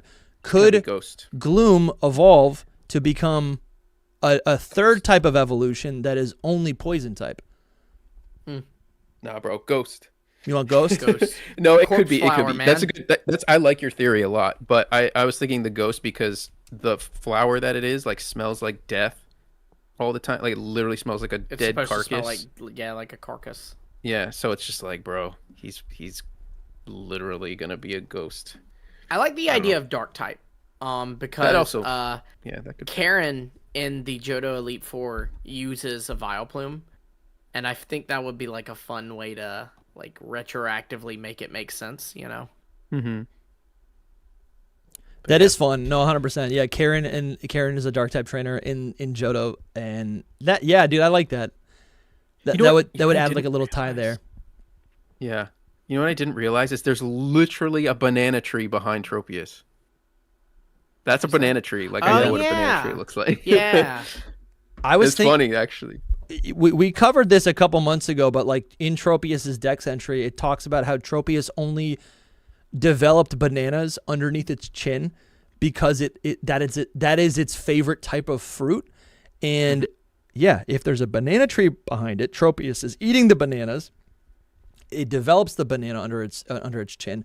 I think we could be seeing some new regional forms of Tropius where it eats a fruit, a durian, something, right? It eats another type of fruit from another island, and it will have a slight variation, right? Again, this is an island hopping adventure. Think about like what's the earliest Pokemon island hopping adventure? It is the Orange Islands in the anime, and we saw that is really the inception point, the concept of regional forms entering in the series.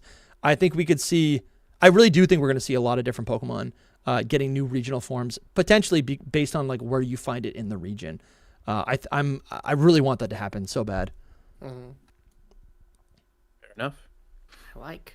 We hope. I love to see like how much really jungle is here as well. Mm-hmm. By the way, like that's exactly what I was thinking. Yeah, we were talking about it before this trailer revealed, and it was like we need to see jungle, and there is a lot of jungle in this trailer, and I'm like, yeah, yes. Seeing the vines too, kind of behind Gloom and all, just that's cool.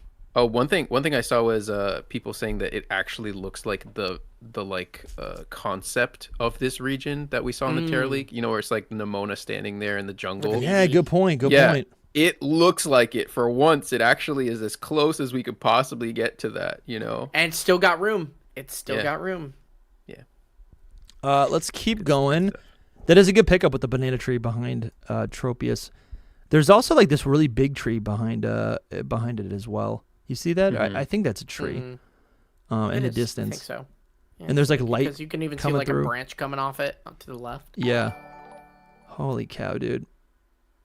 They're making Tropius look so big.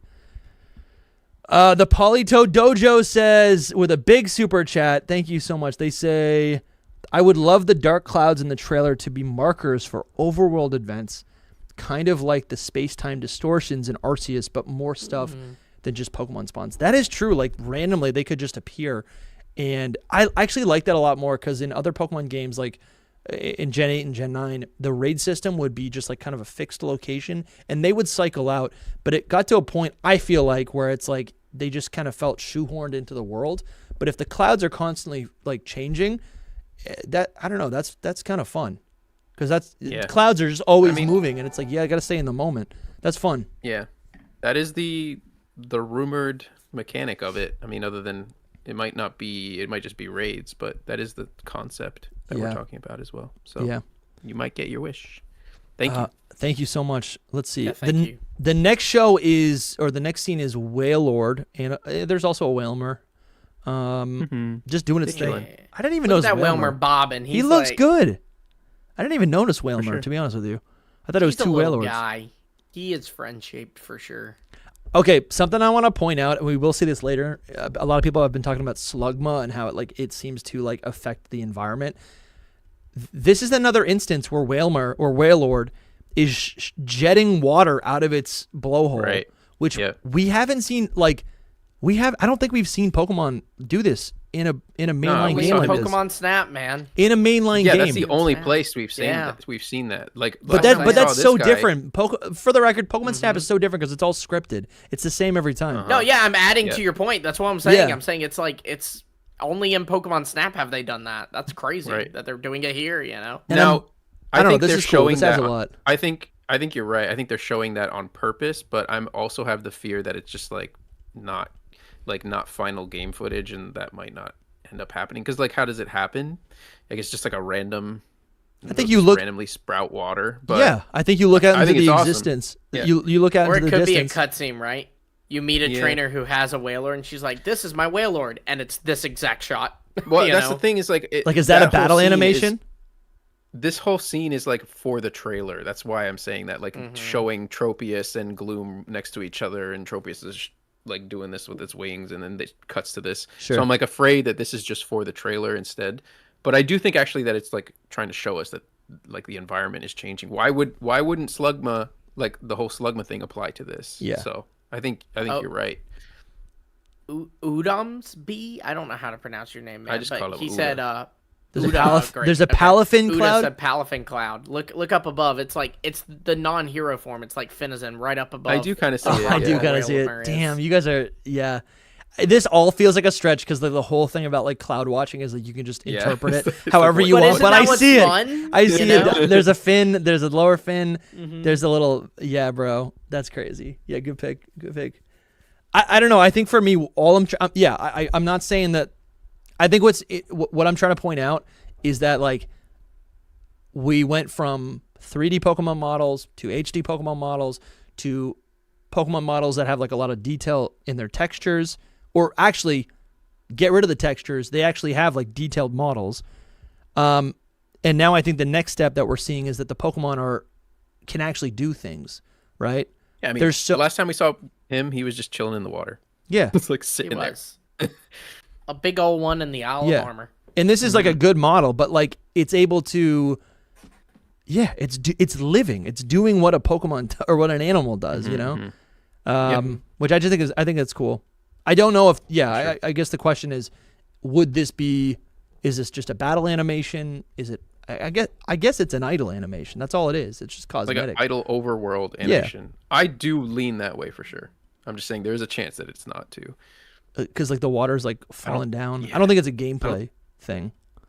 I don't think it's like a mechanic. Show it to us if it wasn't in the game like that. I agree. So. That's kind of where I'm coming down. I think we're supposed to read into this. If we're gonna be looking at the clouds for clues, I think we should be looking at the things that Game Freak's also trying to show us. So, all right, let's keep going. The waves are just going nuts. So all right. This was where they someone basically used, if you're looking like from this angle, you know how you can see like that little inlet where there's like a town or something a little above. So someone basically used the shape of that inlet in comparison to the map of the region from the Beta League, and basically concluded from it, because there was like a little inlet shape like this, that this is the centralmost island on that map. Yeah, this is the big island. I think that is also confirmed that the resort is on that island. So this is the big island, the biggest one with the volcano. Yeah. And this is the resort, and apparently there's a windmill on top. Like I said, the futuristic windmill. But the resort is like our hub, essentially.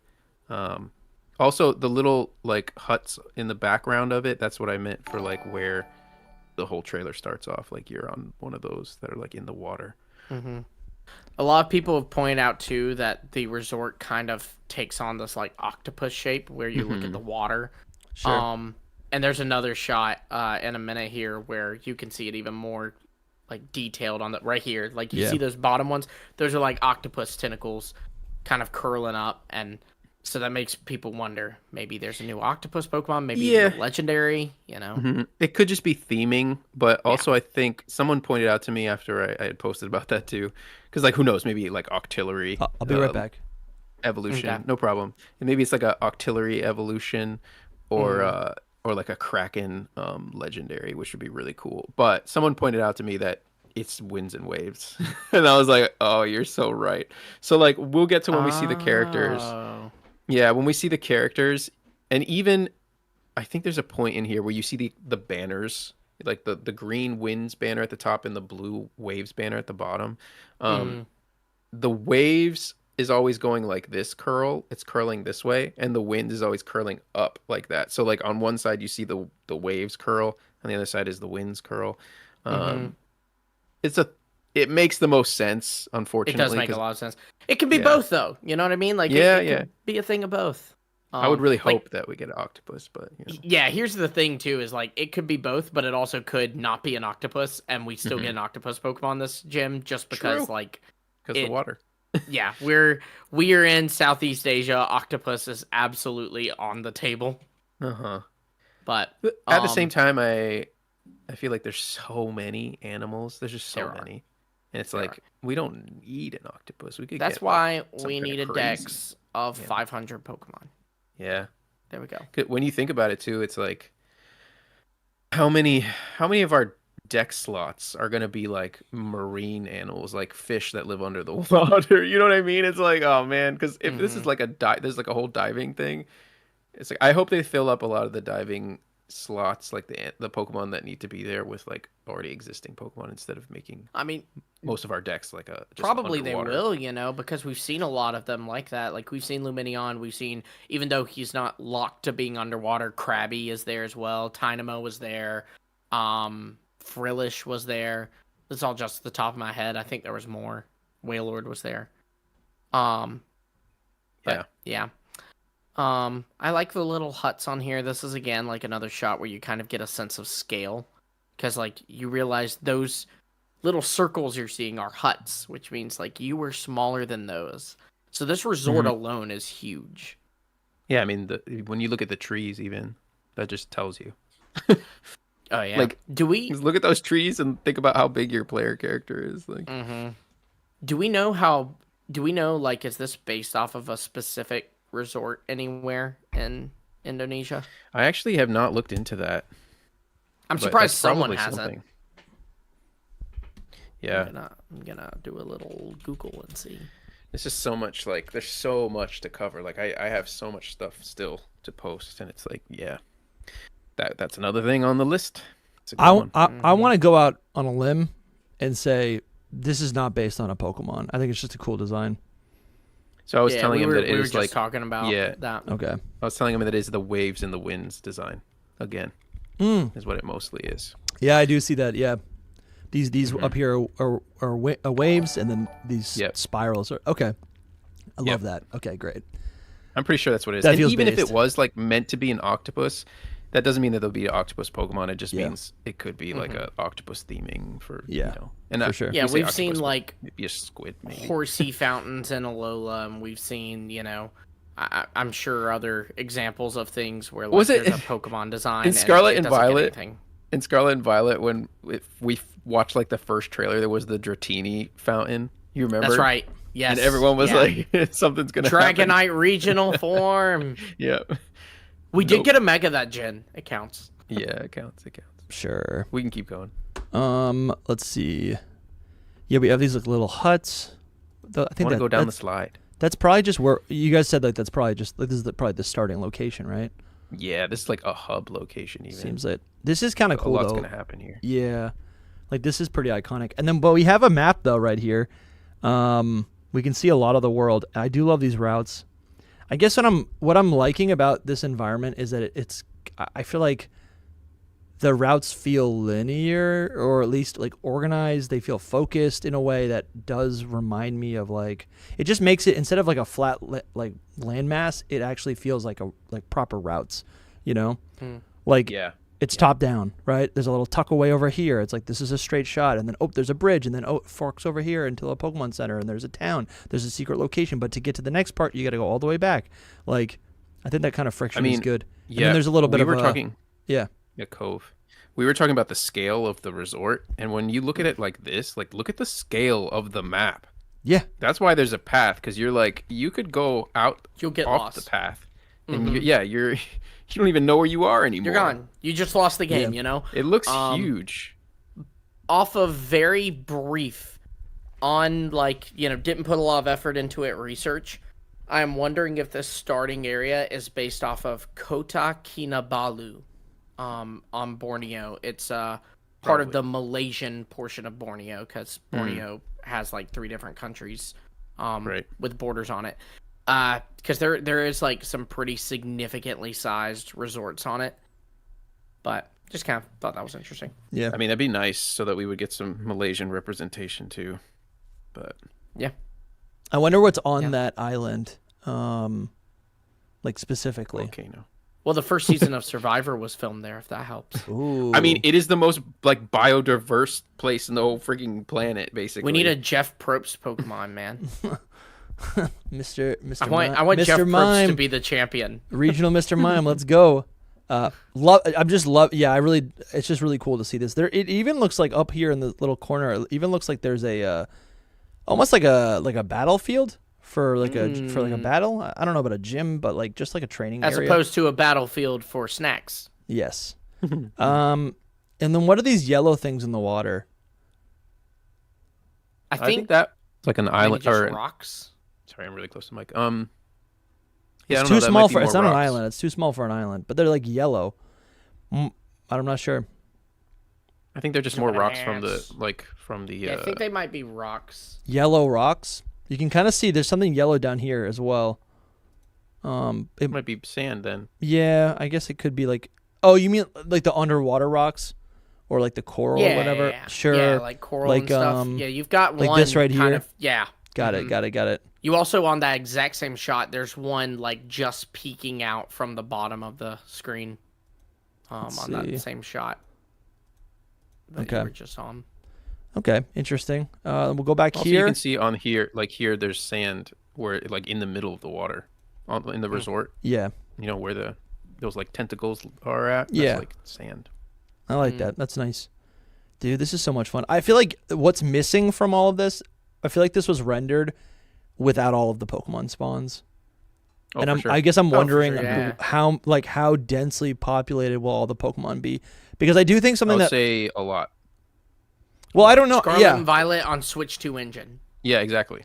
Yeah, but I don't know if I want that. I don't know if that. I don't think what we got with Scarlet and Violet is really that thoughtful of like an approach. I don't know if that's actually the best execution of Pokemon in the overworld. Talking about the Switch 2, right? The Switch 2 one. Yes. Just Scarlet and Violet in general. I feel like there's just too many Pokemon at once where it is nice to see Pokemon in the distance doing things, but on the other hand, of like for immersion that's nice, but for gameplay, I'm like, it's kind of overwhelming. Just getting attacked every moment. Yeah, you're getting attacked. I honestly think even for immersion, it's not so great because like if I'm gonna go outside to find a specific animal, there's not gonna be 50 of them just standing in a group this big right in front of me, right in front of my house. Also, like it makes when you're on the beach and like there's 20 Skrelp, like they all seem insignificant. But like when I was playing Fire Red the other day, and when I encounter the first time I encounter a Pokemon of a species, I'm like, this is the one I'm supposed to have, I totally agree with this whole thing. We just need to like somehow tell Game Freak, because I think that they think the opposite with what they did with the Scarlet and Violet Switch 2 update. Yeah. The Switch 2 update put like tons of Pokemon everywhere all the time. And I think that's what they're going to go with, unfortunately. But I agree that like this is like rare jungle. You wouldn't even see an animal. You'd have to like go looking for it, and that's more exciting. Scarlet and Violet. What happened to the rarity, of finding rare Pokemon, or Yeah, I think I would like to see a little bit rare of that. Anymore. My next 50-minute video essay. Like, is this what we want? No. Heck no. Like, it's just It's kind of nice, but it's all like. What are those? There's there's like a dot on each one. I think it's someone counting. Sentry. Seems to be 39 spawns on the Switch 2 max spawns, which is insane. Yeah, like this iconic image. It's crazy. No, you're right. Yeah, look at this. I do hate this. No, thank you. I do hate this. You. Good for shiny hunting, but that's it. Yeah. But here, I don't even think it's good for shiny hunting because it makes it just like pointless. I honestly, there's 3 shinies. I have never hunted with the sandwich method because I just think it's like, I'm like, why? Like, but then again, I've put like 2-3 hours into actually hunting just like in the overworld. And when I do get the shiny, which I'm like pretty much still guaranteed to get, that is so much more rewarding, even though like, I don't know. I feel like when I do a sandwich hunt, I get it in like 5 minutes. That's just me. Yeah. I don't know. It just shinies don't even have value, but I'm just saying like, it just feels worthless. It like to me personally, because I'm like, it just spawned. It's not rare if it just spawns. Okay. Let's keep going. The next shot is, I think we're going to see the trainers. Yeah, here we go. We see the back. Okay, and you can see the Winds logo. That's what Mr. Windy Chew has on the little chain on his tail. Exactly. Yeah. So that's the thing that he has on it. Okay, so we got to see a backpack right here. Do you guys want to? I'll keep going, but then do you guys want to talk about like what's probably going to be a scooter? Oh yeah. Yeah, I mean. So we got the male character, the female character. I guess I do like. No, dude, the backpack, the Winds backpack is just better. It's like an explorer outfit. I'm the opposite. I like that better. I like everything about the Waves like clothing more. Nice. I like the Winds clothing more, but I like the name Waves more. I just don't like the blue. Yeah. Did someone Dwight. has anyone translated these Pokemon letters? Indistinguishable. There's no way to figure out what it is. Yeah, they literally, people try, but there's nothing. All right, this is something else I'm seeing on this statue. It's a wave/wind icon that kind of looks like a Pokeball, and then there's 5 stars around it.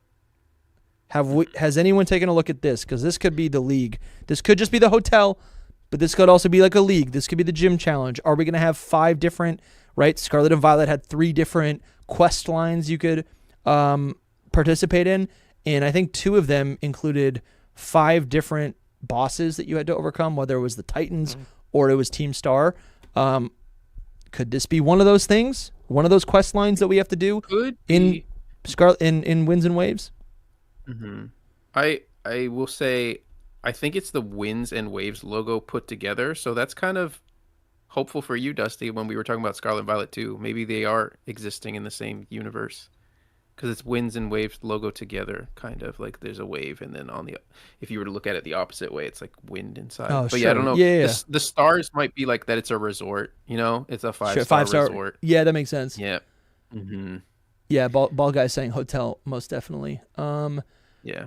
Analog says Wind Trainer has a parachute backpack and Wave Trainer has a floaty backpack. Also, the words mean nothing. Okay.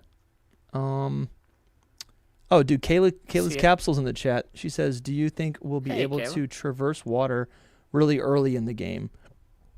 I would assume they have to give us access to traversing water pretty early. You know what I mean? They might make you do like I was thinking about in Scarlet and Violet, they have you get to Mesa Goza and you kind of have to do some stuff with the school, and then you're able to ride Corydon and go out. And I imagine it'd probably be like that, where like whatever first island you're on, you might have to do like that first gym on that island, and then the world opens up. But I feel like they got to give you water access pretty early, since it's an island hopping game. I think we're going to be able to get access to water, but I think we're going to be able to traverse the water easily, more faster. We're going to be able to overcome like stronger waves or whirlpools or whatever. Like, I think every environment is going, or at least in the water and probably in the sky. Lumi, I like that you brought that up. I think the water we're going to be able to travel on, but it's going to be like mastery of it is going to be unlocked when your Pokemon level up, or maybe as you get more badges. I think there's going to be something like Corydon, where there's like a certain quest to kind of give your Corydon more skill. Yeah, I guess I was thinking. Yeah, I guess that makes sense. Yeah, that I was gonna say just some sort of like modern counterpart for like HMs, just like unlockable powers. But even Corydon, it seemed a little. It just didn't feel like integrated, Like in the actual game, it was like, okay, you can jump now. He's remembering to jump because he ate a sandwich. Where it's like where this I feel like what I'm hoping for is like, you can surf maybe after you get 2 gyms, right? Like, you finish off one island, now the whole world opens up. But it's like over here, there's like powerful waves, so you can't actually go that way. And what I'm hoping is it's not like you literally can't. It'd be cool if they were like you have to be really skilled in this game to be able to like physically traverse the waves, because if you mess up, you're gonna like get sent back to the island, right? Mm-hmm. But you could do it. Like, I almost like the idea of like an option to like outsmart the system. Like, if you wanted to, you could figure it out to try to get to another island that you shouldn't be on, but you can overcome that if you just naturally progress in the game, or like level up your Pokemon or something. Like, I feel like that kind of freedom, because there's nothing worse than like getting somewhere that you feel like you should be able to get to, and then a random Pokemon NPC shows up and is like, we're doing construction, so you can't pass just because we said so. We're dancing. Yeah, tomorrow. It's like you might be gone. Yeah. You can't pass because the person who coded the language that I'm saying right now says you can't pass this part. Like, that's the kind of like, that's like so frustrating. Kind of funny, but like so stupid. And so it'd be nice if, like in Breath of the Wild or whatever, it's like, if you want to try to figure this out, you could. But the game's kind of also nudging you to be like, just keep playing the game and you'll be able to unlock this over time. By the way, can I just say, I think it's interesting that they have not, I imagine this game is open world, but they have not referred to this as an open world game. To my knowledge, I have not seen where they have done that. And I think that's interesting because with Scarlet and Violet, they wouldn't let you forget it. Right. I think they did at one point, but I don't remember where exactly. You see what I mean, though? Like, really even if that's Yeah. the case, I think it is open world regardless. But like, it's interesting that you're not even sure where they did it, versus in Scarlet and Violet, they were every time they were saying Scarlet and Violet, it was like it triggered a response where they go, Scarlet and Violet, our next open world games. You know, Right. like. Yeah. I mean, that was the whole selling point, really. So. So we got these two characters right here. The male character, bro. I literally love the hair. I said this earlier, but like I think the reason. It does say. I found where they do say open world. Just to okay. In that point, they on the press release they said, these titles feature an open world to explore with beautiful blah blah blah blah blah. Dope. Yep. That's sick. That's sick. I think they're bland. Yeah, tell me about I it, think Soul, they're- because I totally disagree. Their faces are still bland, and it comes back to what we were talking about earlier. Like I want like a character, you know, like I want him to be a character, but he's not. He's just an empty canvas for you to become. I don't see that at all. I feel like he I has like- a lot of. I like the What hair, about him is bland because he has a new. He's got. the face. What do you Literally the mean? face. What do you mean the face? He's just There's just he's a happy nothing to the boy. face. It I quite understand literally what is you're kind saying. of the same exact thing as Scarlet and Violet. Like if you were to take his face and put it right next to Scarlet, whatever his name is, what is his name? I don't forget his name. Julian, right? Julian, maybe. No, it's Juliana and Florian. Juliana and Florian. Florian, yeah. Yes, Florian and Juliana. You're right. If you put their faces right next to each other, it's like, yes, you're that expressionless, like dead in the eyes, like soulless face that is like pretty much the same. Whereas these guys had, I don't know, they had different little things to each one of them individually as they went on. And I don't know, they felt more like characters. I completely disagree. I think you are biased by nostalgia, which is great because I am too, and I love Ethan. Look at all of them; they have different looks to them. I don't think they do. I think but you're saying the issue is their face, and all of these faces are just like a smiling 10-year-old child, and then they have cool clothes. And again, I think this is sick because he has a cowboy hat. He's got a base layer. He's drippy. He's got like a skateboard scooter. He's wearing an Explorer backpack. He's got red hair. When was the last time we had a red-haired like pro tag? Like that is right. I feel like that's so unique. I think when it comes to that though, I just know that it can be changed to whatever you want, so it's pointless. He's just not a character. I don't know. This is not a character to me, unfortunately. I totally but disagree. I don't agree with like that all of them looked like the same back in the day. And especially looking at that image that you pulled up, like the remake ones I could see, but like the original ones looked different. Well, the original ones were a different art style, so like again, that's like Yeah. that's just like a nostalgia. No, but I mean, even when you look at Nate, you know, from Black 2, White 2, like my guy looks way different than Hilbert. Like those are two different characters. Those are two different characters. And then you look at the guy from X and Y, what's his name, Callum. Like that is a whole different character. But again, I'm like when I look at him, if you took what's his name? If you took I don't know. Callum. Yeah, if you took Callum and you put the Hoenn clothes on him, he would just look They're obviously like have some similarities, but these ones are just even, they're in this like same vein. They should have just changed the eye shape or something. There's been discourse online, but just to make it feel different from Scarlet and Violet. My guy he is the same as him. I can't. Same face with a different hairstyle. I've yet to be convinced. I think this is one of the most unique characters that we've received. He even has like completely new colors. He's not wearing just a stupid ball cap. He's wearing a cowboy hat. He's got to me, like he's a hiker. He's an explorer. He's an adventurer. And I think the base layer is cool. The color, he's got a yellow shirt, yellow, blue. Again, red hair. We've never seen this in no other character. If he was a standalone character, I would agree with you, but he's not. That's what I mean. It's like, I don't know. They're meant to be. That's the thing is they're meant to be this. They're meant to be like a canvas that you can make your own character with. But I don't love it. But then what you're saying is like we could even get like even if you got like the perfect character that you would love as a pro tag in a Pokemon game, like then it wouldn't even matter because like anyone could customize him. I think this guy looks so sick. I really think this guy looks so sick. He looks pretty good. He's better than the. He's better than Scarlet and Violet. Worse than ZA. Mm-hmm. I think he's ZA worse than ZA. Example. The ZA male character is the worst. No way. Really? No way. ZA is absolutely the best, and that's the thing about the ZA fedora. Is ZA feels like he's in his own character. No way, dude. No way. He does. No way. Mm-hmm. No, you guys are lost. ZA Absolutely. Protag. You're thinking too much about the clothing. Yeah, I and think not you're what just they going actually like, look I like. don't like that he has a fedora. But it's not like, oh, do you like this outfit? Would you wear this? It's, does this character look like a blank slate for you to customize, or does he look like a character? I think he looks like a blank slate. I think he has a green shirt and black skinny jeans. He looks like Sycamore's son, and that's a character. No, that's not a character. You know what I mean? That's a relation. No, that's not a character. I so disagree with that. No, dude. The clothing doesn't matter. Whatever they're wearing doesn't matter. The clothing totally matters. Okay, well then if the clothing doesn't matter, this guy's got red hair. No other Protag has red hair. That is unique. That is unique. Yeah, but maybe I'm colorblind because that looks brown to me. No, it's a reddish brown. It's a reddish brown. Yeah.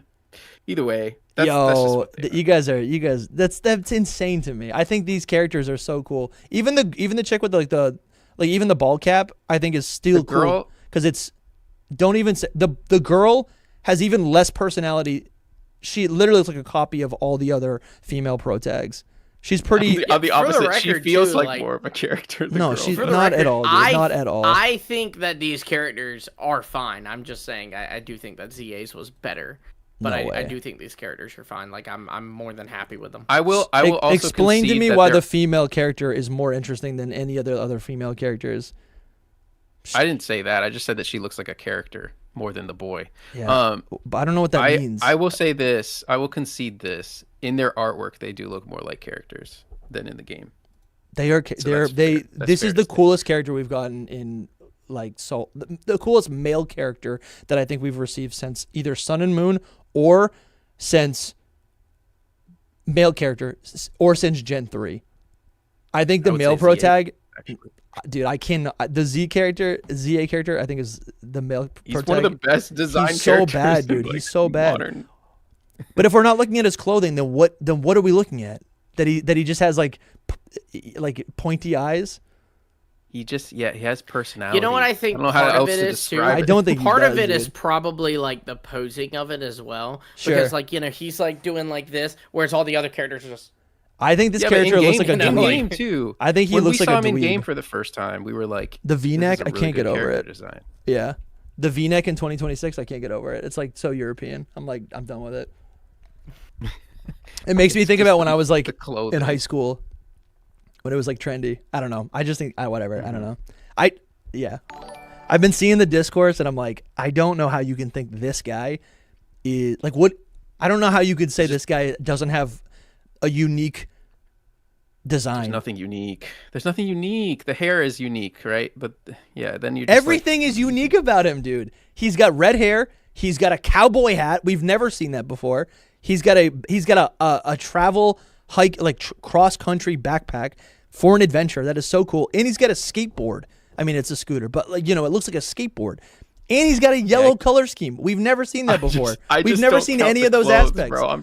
I'm looking at the character design. I'm not saying you need to like it. Can change. Listen, but then that argument makes no sense because then the ZA protagonist is meaningless because you can.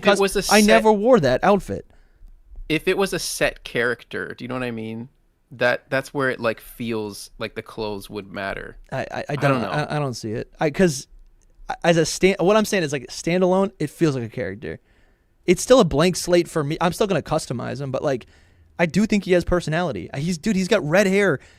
I don't know, dude. Maybe I'm just hoeing pilled, but I'm like, Brendan was always so cool because we all thought Brendan was the best character we thought he had white hair, but he didn't have white hair. You take off the hat, you take off the beanie, and he just becomes nothing because he just has brown hair. This guy's giving I don't know. I don't know. But he's still the coolest. I don't know. I feel like people are missing it. Yeah, sorry for crashing out, guys. I've been seeing the discourse and I'm like, I'm seeing something that I just don't know how people don't look at him and think, oh, this is a unique male character for the first time in 15 years. You know? I thought that about the ZA character. That's wild, yeah. I was like, wow, it's not a blank slate character. It actually has a little bit of personality. Well, we'll have to keep talking about this because I truly don't see. I mean, maybe it's what Lumi said, where it's like he's posed a little bit differently, but I still think he's a blank I don't think slate that's all it character. is, but I definitely think that's I don't helping. see it. Is it that he's a little bit older? We saw him first in game, and we were like, yeah, that's a cool character. Mm-hmm. Yeah, I don't know. You'll have to explain it to me. I don't see, because it's not just you. I've been hearing other people say that too. I think the ZA character is. I mean, is it because he's got his eyebrow? He's just furrowing his brow. There is something unique and different about his face. If that makes sense. Do you know what I mean? Like let's put it this way. I can pick him out in a crowd. So. Yes. The Scarlet and Violet kid, I am not picking him out in a crowd. This person looks like a human being that I'd meet and that I'd talk to, whereas the Scarlet and Violet person looks like what AI would create to replace us when they wipe us out. You know what? Okay, listen. I've found it. He's got nice eyebrows. That's it. He's got nice eyebrows. Maybe he does, but that is enough difference and personality to change. That's not. Yeah, that's crazy. It makes it a character. Do you know what I mean? Go look at any Fire Emblem character or any anime character. They have their own character feel to them. Look at Goku and Vegeta. Like, what's the difference between them? They are drawn by the same person, but when you look at their faces, you can see there's something different about them. That's what it is. Where the Wind and Waves protagonist looks very, very similar to the Scarlet and Violet. You know what it is? I think this kid is supposed to be 12, and I think you like that the ZA Pro tag is like 16. So he looks more serious. Definitely a plus. And then you like him. I think that's what the internet is talking about. Because this guy looks a little bit more I innocent. think that we need to go back to the trailer breakdown since we've been discussing this for what feels like 45 minutes. Yeah, we got to keep going. I really think that might be what it is. Like, because he just looks more innocent. Dude, he's got purple eyes. I don't know, man. I feel like I'm going insane. Thank you guys for listening. Appreciate it. By the way, speaking of clothing, we have a ton of new designs right now on our merch store. You can go to hiddenpowerpodcast.com and click the merch button right up here. This is our new site. We're going to be continuing to work on this. You can see like our latest video right here on the homepage. But if you click right here, merch, boop, it'll bring you to shop.hiddenpowerpodcast.com, where we have a ton of new designs that we put out for the 30th. I did just get a new phone, and I'm really thinking about getting this new Hidden Stamps iPhone clear case. I think it comes in a bunch of different not designs, but like a bunch of different like SKUs depending on which phone you might have. But this is honestly, this is really nice. It's got a bunch of different. It's a case that looks like it's covered in stickers, which is pretty cool. And there's some nice things here. And our best selling shirt right now is called Aurora Beam. Literally, so many people have bought this, and everyone on staff is like, "Hey, can I get one of these?" And then we're doing a live event at the end of March. And everyone's going to be wearing these. The Aurora Beam tee is so good. We got a little Snorunt on the front. It says Hidden Power. So go check that out. If you're a paid member, if you support us at the lowest tier on Patreon or on YouTube, you automatically get 10% off anything on the merch store. So go check it out. Consider. Get yourself some swag. And let's continue arguing about the characters in this game. Go to the trailer. No, let's not do that. Go to the trailer. All right, let's see. We got the female character here. She's got the blue hat. I'm just looking at details right now. Let's talk about the you know what? There's a laptop over here. Does that laptop there's a beach or something on it? Yeah. Okay. There's a beach. Here's the male character running. Love this kid. Dude, I you know what I like about it? He's just like any of the island outfits. I'm like a huge fan. If they got a base layer, like a wetsuit. Oh, good God. Like Nate's got a wetsuit. I do like the wetsuit base. It's cool. It's also. Also I don't think you'll be able to change that, to be honest, because I think it has to do with diving. Yeah, but that's cool. It makes have that on. Yeah, it makes every character a little bit different, or every like outfit. All right, let's talk about Is there anything? What's Lumi showing us right now? It says help. Damn, Lumi. All right, jeez. I thought it's. You went back to the clothes. Well, I'm trying to talk about the. I'm trying to talk about the our hoverboard. The thing that we're literally going to be using in this whole game. Yeah, would like to ride on a Pokemon. Talk to me. I'm gonna be honest. I don't give a crap about the hoverboard. I would much rather ride on a Charizard or a Lapras or something like that. But it is what it is, I suppose. I guess that does kind of confirm it, though, doesn't it? You know, like people who had hope that there's probably people out there saying like I want to ride Pokemon in this game, but there's literally a hoverboard in the first trailer, so you're not riding Pokemon. I'm sorry. Yeah. This is what they're showing us. They're telling us right now you are riding this hoverboard to get around. I wonder if it has been changed from a hoverboard to like from a scooter to a hoverboard. You know, like it's not set in stone that it has to be a scooter. Like it could just be this hoverboard, which I kind of like better. I'm not gonna lie. I mean, that would be kind of sick. Like if you're surfing, that's what I think about. Like a skateboard, it's like a similar movement, and it's a hoverboard. It's a like it's this little device. Dude, that's great. It's a hoverboard, so it's like you're surfing on the water or up in the sky. Dude, a hoverboard would be way cooler than like a static scooter, you know? Yeah. Mm-hmm. Yep, but you know, it'd be even cooler than that, a Charizard or a Lapras. It would be. It would be. I really want to see what it looks like because I think they could do a good job. Yeah. All we saw was like the beta images from the from the tear leak, and it looked pretty janky. But I think they could do something cool with it. I really do. They could definitely be working on making it look cooler, seeing your Pokemon more. Yeah. You know, anything. Like if it's not a scooter and you're just like holding onto them, like you would see the Pokemon way more, I think, than a scooter. So who knows? And it could also be because I also try to think about like if we're riding like functionally, I feel like the decision was made. It would make sense to give us a device that could connect to every Pokemon because that means every Pokemon could theoretically be a ride Pokemon. But also what's cool about a ride Pokemon is that like you're playing the game from the perspective of the Pokemon that you're riding. So it would be an extension of like the synchro machine in that way, which it's like your character is back here and that's kind of, but like you don't even need to worry about that, right? Because you're controlling the Pokemon. And then that actually would be kind of cool. I don't think that would be bad, I guess, if it plays out like that, you know? It's like the synchro machine, but your trainer follows, I guess. You know? That'd be best case scenario. Let's keep going. All right, so our character is running away, starting our adventure. I think a lot of people have just assumed this is going to be the starting location. It's kind of cool to see even like the details of like the lights feel specific. They're not just like random light bulbs or lamp posts. They feel specific to maybe this part of the world that it's based on. We've got the palm trees. Ooh, dude, Same with like that sign or something up ahead. What you're talking about. Something specific to the region. Bro, that's cool. Yeah, Nimble spotted.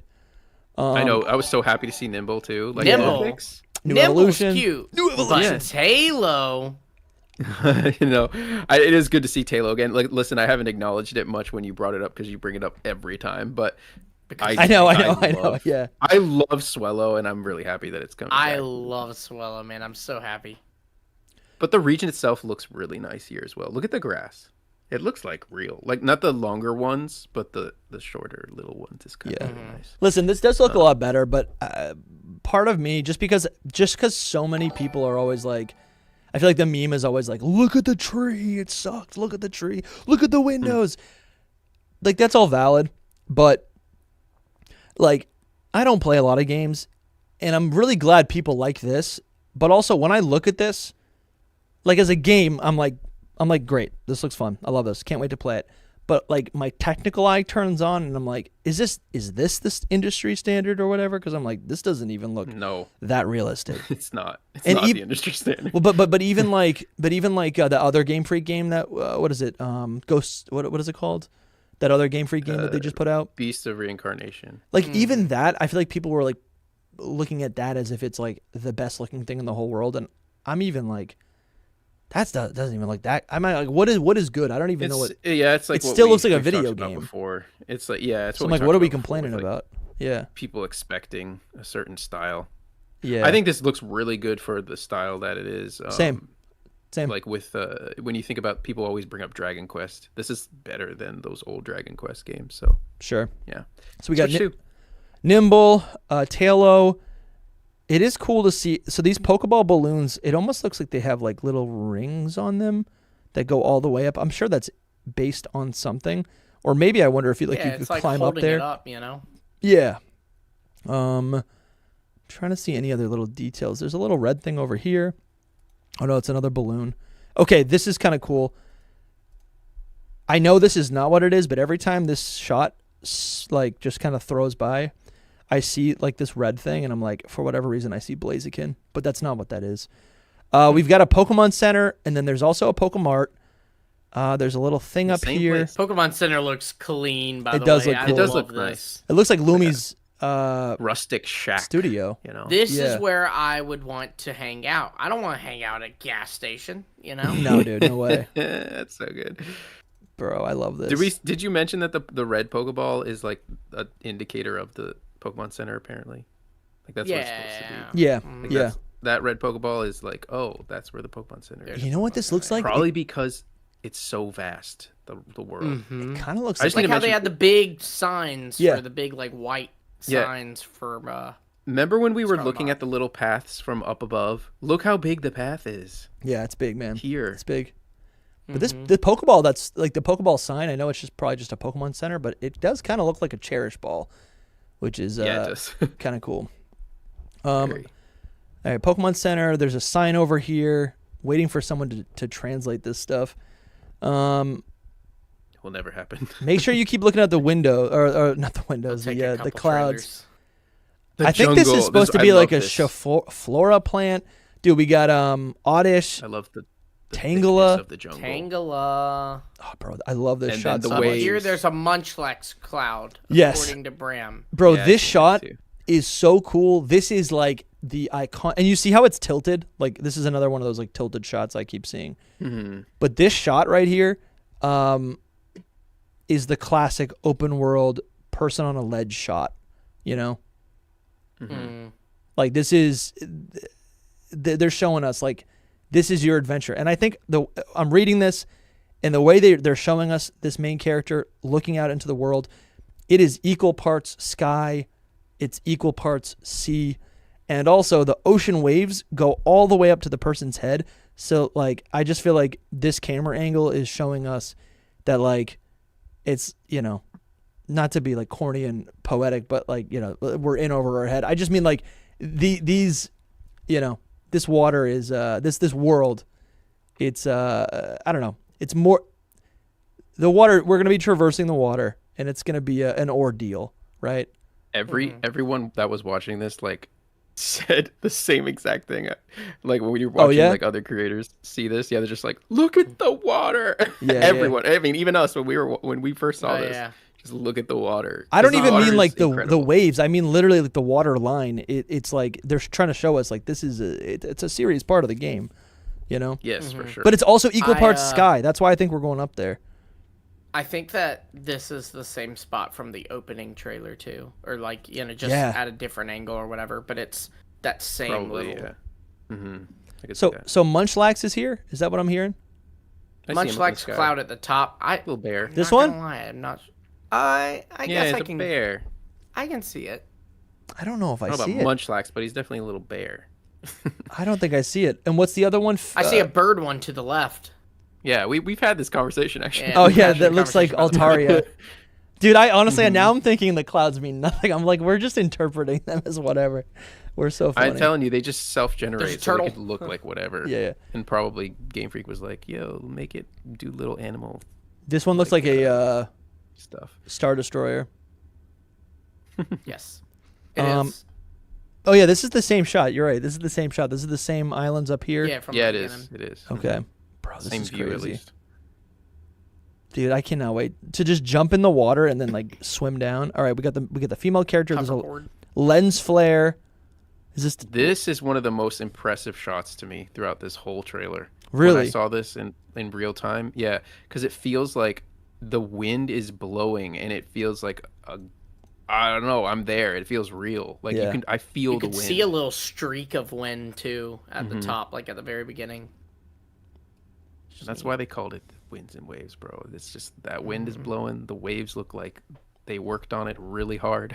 Where Scarlet and Violet, it's like there was no friction in the world, right? It's like you could just do whatever you wanted.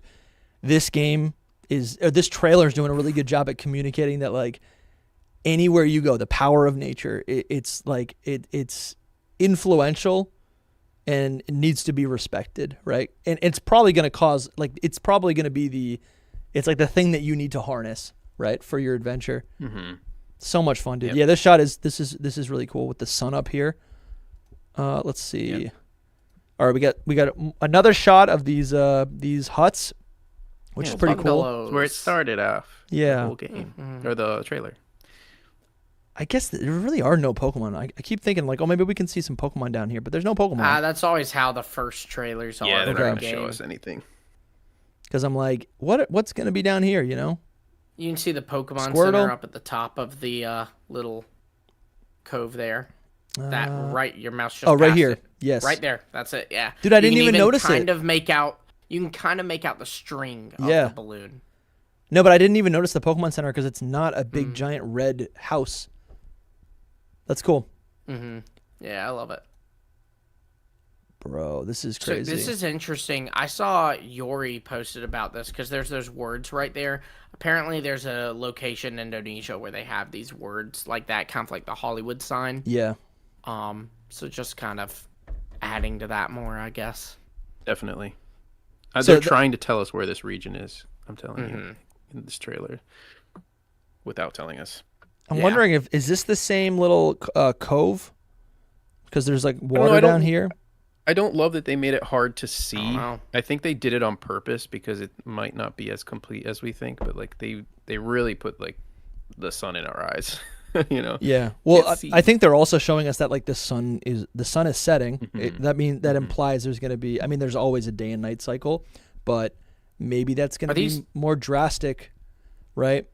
These are rice fields. Yeah, are they? I think so. Yeah, look what you can see, and then over there you see those ledges, and that's like how those rice fields are. Like if you look up an Indonesia rice field, it looks just like that. Kitakami mentioned. Yeah, dude. Wow, the sun really is setting. Ladian's here. Ladian! This gives me the most hope that kind of might weird get something. That they're showing up, but they're showing up right at the best boy at dusk. Or maybe this is sunrise. Yeah. This could be sunrise. Could be sunrise. You're right. All right, now we see the trainer running with the Slugma. I think a lot of people have pointed this out. The Slugma is like emanating, like it's putting off of like it's a light source because because it's fire. It's right. It would be giving off light, which is pretty cool. We see this with Pombon as well. We see it with Sizzlipede in a minute too, like from his little, he's glowing, whatever you would call those, his mustaches. And this was something that was like discussed, kind of detailed in some of the leaks, some of the rumors that are floating around. So it is kind of cool to see it here. I guess what I really wonder, like, it is cool to see. Again, this is like the whale lord, right? Spouting water. It's like another step of how a Pokemon is presented in the overworld. I guess I'm just wondering, like, is this actually going to be a power that individual Pokemon possess to help you navigate the overworld? Or is it just cosmetic? I think yeah, exactly. That's the perfect answer.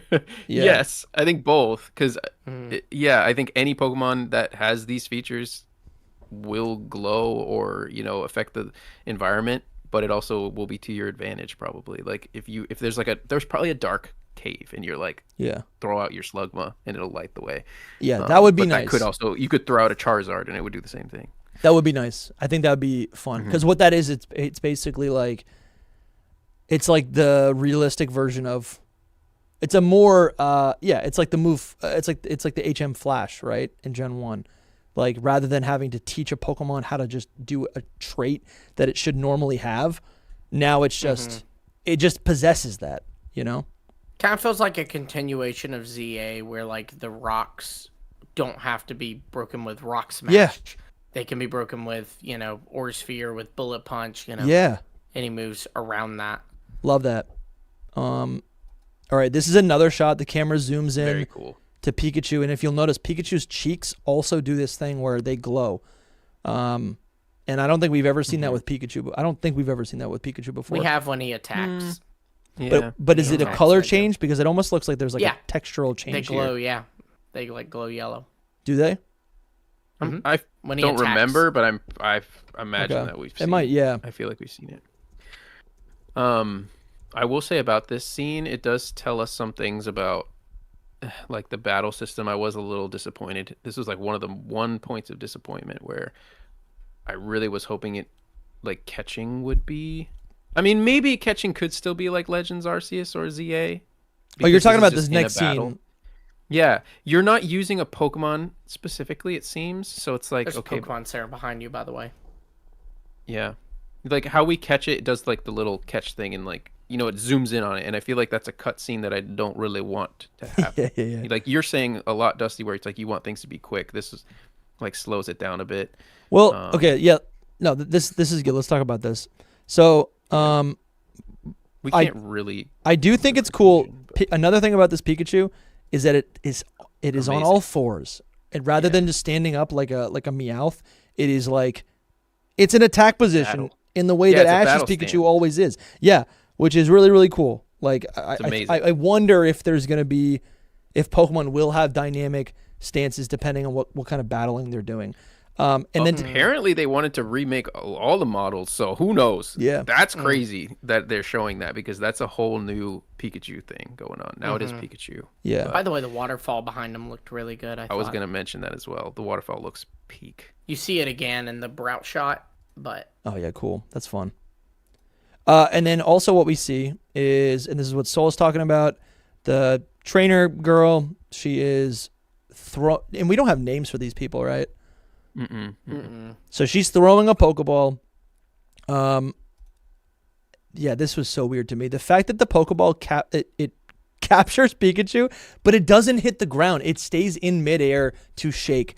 Gotta be honest, this took me out of the trailer. I thought that was so weird. It doesn't even go to the ground. What? I don't care about the ground thing. I really don't at all because like in Legends ZA and Arceus, I think it does the same thing, which does it? Is all right. Yeah. In Arceus, I don't think it does, but in ZA, it does do the bop, bop, bop, it like... Well, yeah, but that's what it is. It hits the ground is and then it bounces up. I don't think No, Arceus it actually doesn't that. hit the ground. It hits the Mon and bounces up. That's great. Yeah. I love that. This is not that. This is just it's rocking in place, which I don't like. Well, the bigger problem with it... does not spark joy. Yeah, it does not. The bigger problem with it is we're zooming in on the Pokeball and like having to see this every time. That's what I mean. Like I don't want to... That is normal Pokemon, but I'm really hoping that they would bring over Legend stuff like that. Like, we don't see her battling with a Pokemon, but that could just be like how the cut is. Like they might have just cut the whole battle part, and so this is an actual battle. Yes. Rather than her throwing the ball to catch Pikachu, which is what they make in the overworld you're talking about. Like the possibility that you're describing is that like in the overworld, there's a potential that the trainer could just run up, throw a Pokeball without entering the battle phase. Right. And this seems to be in the battle phase. Yeah, I kind of am too, to be honest. If this is the battle phase, I'm okay with it doing like a zoom in on the Pokeball like it has for 10 generations. But, it's just, if it's just like the catching battle, then okay. That kind of is a little lame too. But we'll see. Yeah, man, I'm with you. I just realized the chat box wasn't up the whole time. I just activated that for you guys. Pretty Wingle. That's one of my favorite scenes too. It's beautiful. Yeah.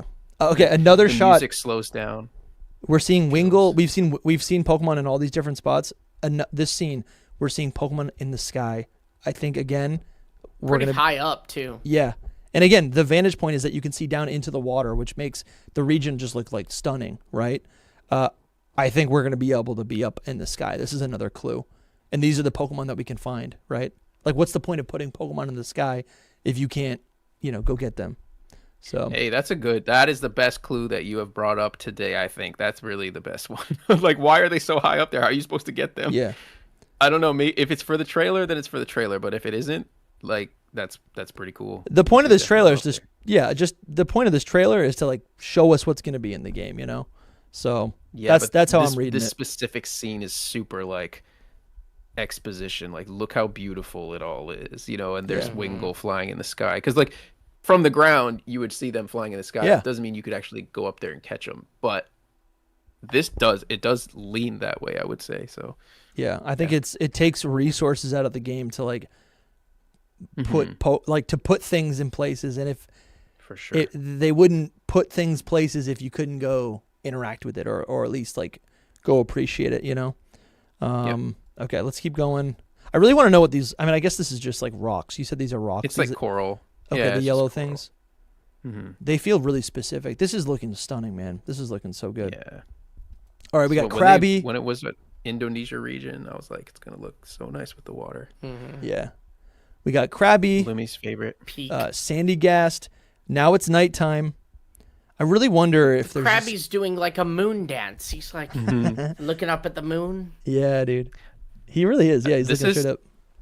That scene is, like, totally New Moon Island from Legends EA, by the way. Remember when I was saying, like, they were going to reuse assets of that to this? Like, that's it looks... It does look like that. Inside like they used it. Yeah. And inside of the volcano as well. Like, literally... yeah, that's, like, Primal Groudon's chamber. Yeah. Wow. Let's see. We got... Looks good.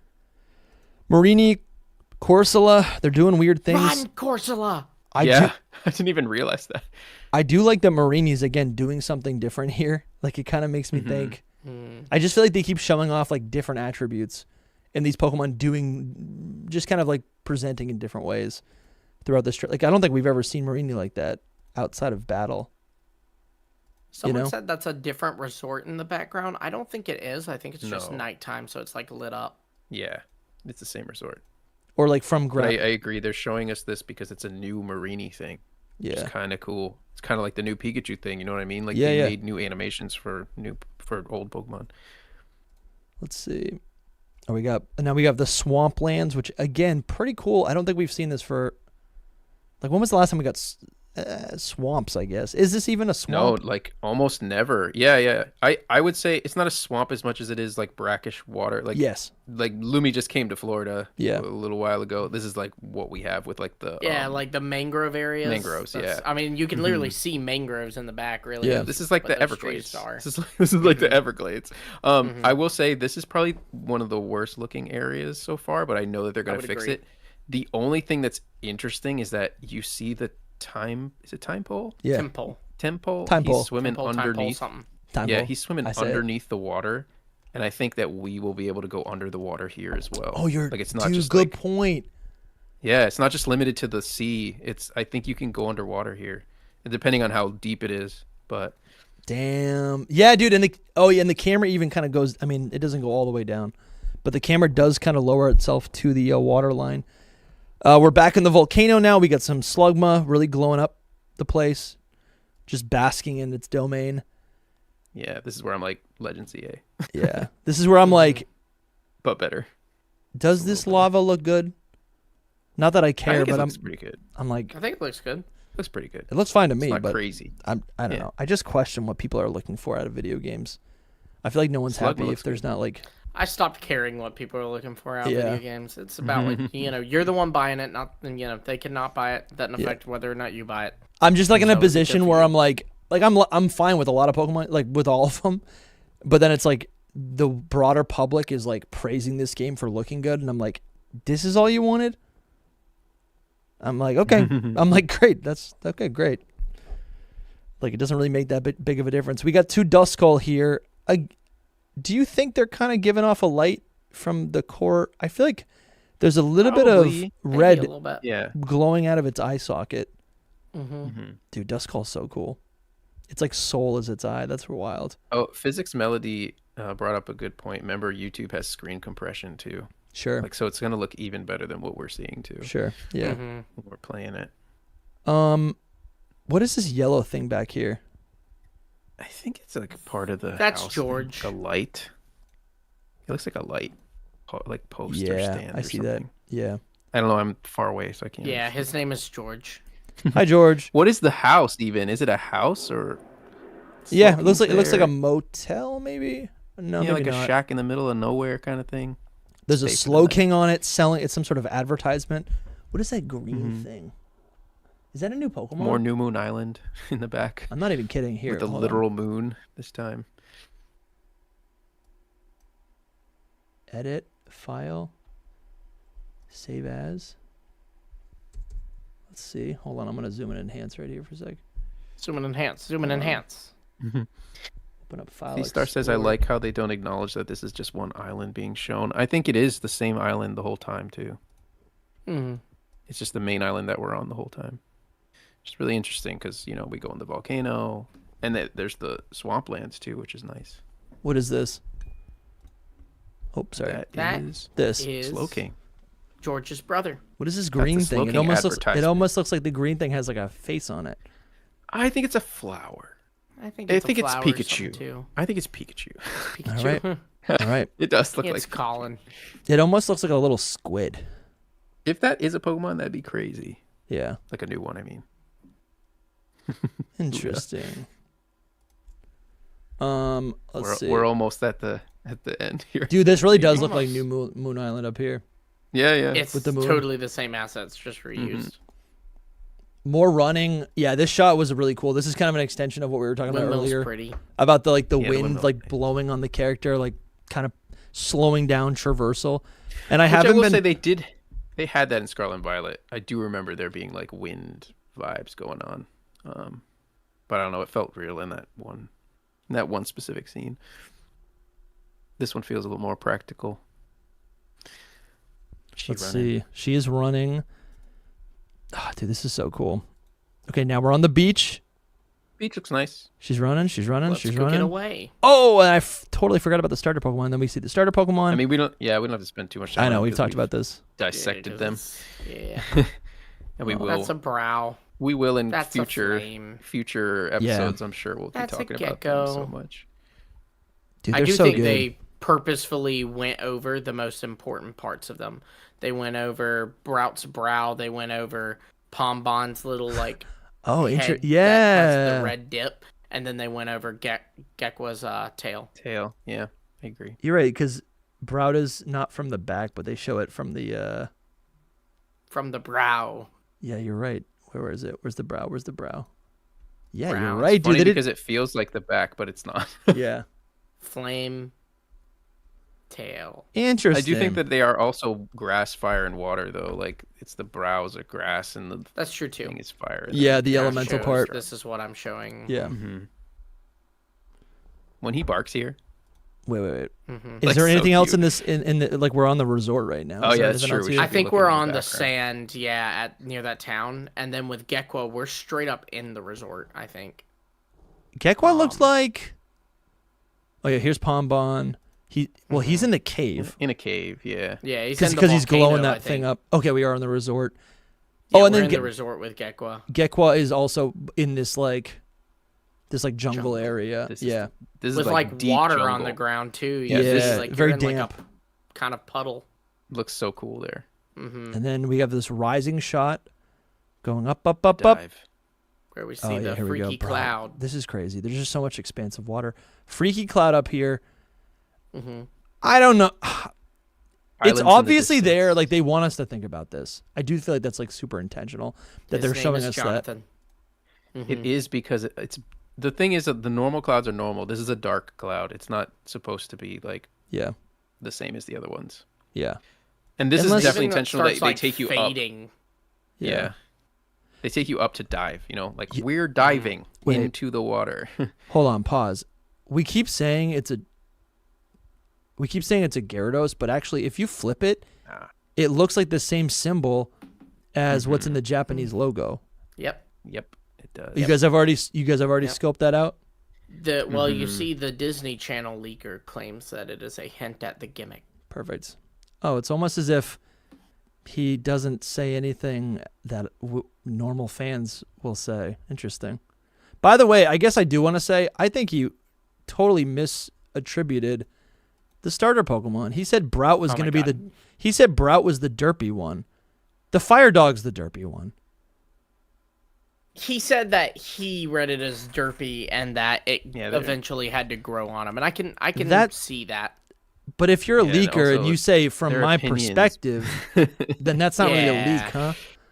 No, I agree. It just mean, seems a little. We said that at Dude's the time. proven himself on a lot of things, so I'm. Yeah, he did eventually say. He also said bird, green dog, and bird, fire dog, blue Yoshi. If for you the did water say that, starter. good. Yeah. I was telling him, I'm like, just say something that is undeniable. I'm sick of these opinions.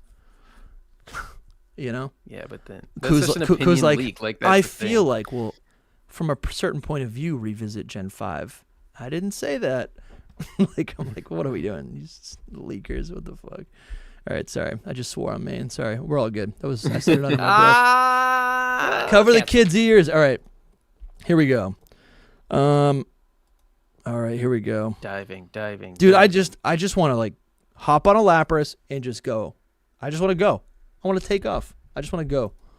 Like I said in our previous streams, I don't know if we'll actually be going on top of the water to traverse to other places. We'll see. You know what these clouds might be? The fact that, like, right, Bald Guy was kind of suggesting that they kind of just like appear and disappear or whatever, right? I feel like if that is a system, like a gameplay system, and that's what these clouds are up to, that also means that like randomly we'll get like flash floods, or not floods, but you know, like just random rainstorms. Yeah. Like you could be anywhere in the region and the weather is just so dynamic. It's just constantly changing, you know? I think you're right, old chum. Lumi's got work to do. That's why he's... Lumi's losing. We're losing Lumi. Lumi's coffee's wore off. When he starts joking like that. When he starts defaulting and everything is sarcastic and everything just is a joke. Yes, you're so right. I wasn't being sarcastic. I really do think you're right. I know, but you go into dad mode. You're like... I think that's already present though. You know, like it already randomly rains. I don't think so. You know? You think? Yeah, it does in Scarlet and Violet at least, and Legends EA not really because the it is random system is rain. Okay. Yeah, it's terrible, and ZA actually it's like rains every once in a while. All right, so finally we go underwater, like, sitting on benches, and we have talked about this a little bit. Yeah, what do you think? Loxton had a great point on here that there very clearly is a path. Yeah. Mm-hmm. Which makes you wonder if, like, you know, you're having to walk this path or whatever it may be. Yeah. I love, like, you can see the Luminions glowing. Yeah. Sure. And I also like a lot of the plants that are around. Like, I like all that. But it does look like it still needs a little work, like, especially the Jellicent. Is that what they are? No. Frillish. Yeah. They're just, like, standing there, which jellyfish do, but you know they kind of. And she does a little spin for you. Look at this. Look at the spin. Look at that spin. It's not. It's just like they look like they were just placed there. You know. Yeah. I don't know, but the swimming through Tynamo is cool. You know, it's really cool. Tynamo are blowing some bubbles. After thinking a little bit more though, like Loxton did make a good point, but after thinking a little bit more, like the pathway, I think might just be it's an underwater route. We have routes in the main world, and you can stay on the route, but you can also go off the route. And I think this might be a similar thing where it's like, if you're kind of lost, follow the yellow brick road, follow the obvious path in the game to kind of get wherever wherever you might want to be. I really wonder what gameplay underwater is actually going to look like, because there's that just so. Gentleman. He's so handsome. There's so. I mean, I think it's gonna. There's just too many Pokemon. Yeah, I think it is gonna look like this. Underwater kind of makes more sense though, because like when you're snorkeling or scuba diving or whatever, you will like there are pockets where it's just schools of fish, like a billion things swimming around you. I know, but as a game, especially in reefs. But if it's a game though, like you're just gonna run into them constantly. I don't know, maybe. Like maybe it depends. Accurate. It depends how battles are too, because if they're seamless, like sure, that'll be super good, and I think they will be personally. Oh, you're right. You're gonna like go into the lantern, not the lantern, the Luminion, and the battle you don't change. You're just into the battle, and you could probably just keep swimming away, and the battle will end. You know what I mean? Like in Legends ZA. Yeah, dude, good point. Your trainer can run into stuff, but that doesn't start a battle. it only starts a battle once you like send your Pokemon out. Throw the Pokemon out. Yeah. Okay. I like that. I like that. I was gonna say like, which I don't know how battles are gonna work underwater though. That is yeah, that's what I was saying. Like, it seems a little weird. It seems more weird in this game versus Ruby and Sapphire if I send out my Charizard to battle that Krabby down here. Yeah. I mean, maybe you don't battle underwater even. I have a thought that maybe you're like Legends Arceus throwing Pokeballs at these Pokemon. It's a thought. I wouldn't hate that. No, I wouldn't hate that either. I wonder if it'd be cool if they made, Dusty, you'll love this, a new type of ball.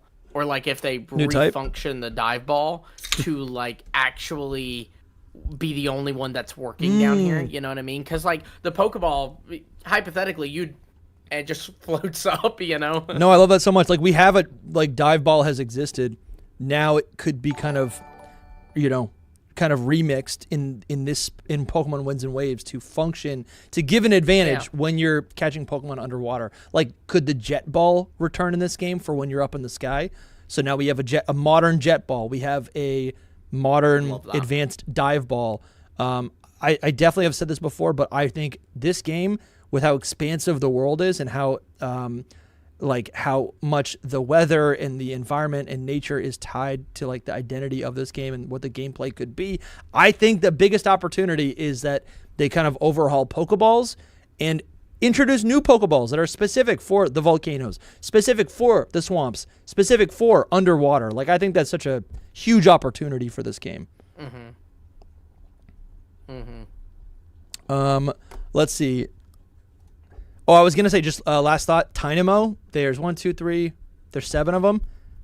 Maybe some Horde battles could return. I'm not really. I think we've kind of seen that in some. There's been some rumors of like Horde battles or, multiple Pokemon being battled at once. So that could be something like that we see. Arceus or ZA, where if multiple attack you, you're fighting multiple. It's interesting because I've never thought about how they're battling underwater until this moment. Very interesting. That's It's kind of a puzzle. Let's see. Yeah, definitely. Let's see. We're gonna go back up to the surface now. I actually forget what happens. I think it's just the logos. Yeah, it's just the logos, and then there's like a sound at a sound of storms at the end. Got the slow-mo sound on right now. Slow-mo. So Pokemon wins. Pokemon. Okay, so if I may, something I'm gathering with the logos is if you look, there's kind of this like rainbow hue to them if you look at that central like sun piece. And the rainbow is like the calm after the storm, right? Yes. The gimmick, also, the gimmick is rainbow. Is a rainbow. Like the gimmick symbol is rainbow in the Japanese logos. But then also, if I may, Alola's Islands are the Hawaiian names of colors. Mele Mele is yellow, Pony's purple, etc., etc. So maybe we get Alolan DLC, and they like call it they call that package, because the package would be like the DLC would be named similar to this, right? Like the names of Sword and Shield. So then Isle of Armor, Crown, Tundra, and then with Scarlet and Violet, Scarlet and Violet. DLC is the teal mask, indigo disc. So the names would probably be similar to like Winds and Waves for this. So I think like something about like Rainbow Isles or something could work. Dude, that's so much fun. That is so much fun, dude. Fun. I love that. That's so much fun. Yeah, we haven't really talked about the logo too much. The Japanese logos. Do you, Soul or Lumi, do you want to just kind of give your spiel for kind of what we're thinking about?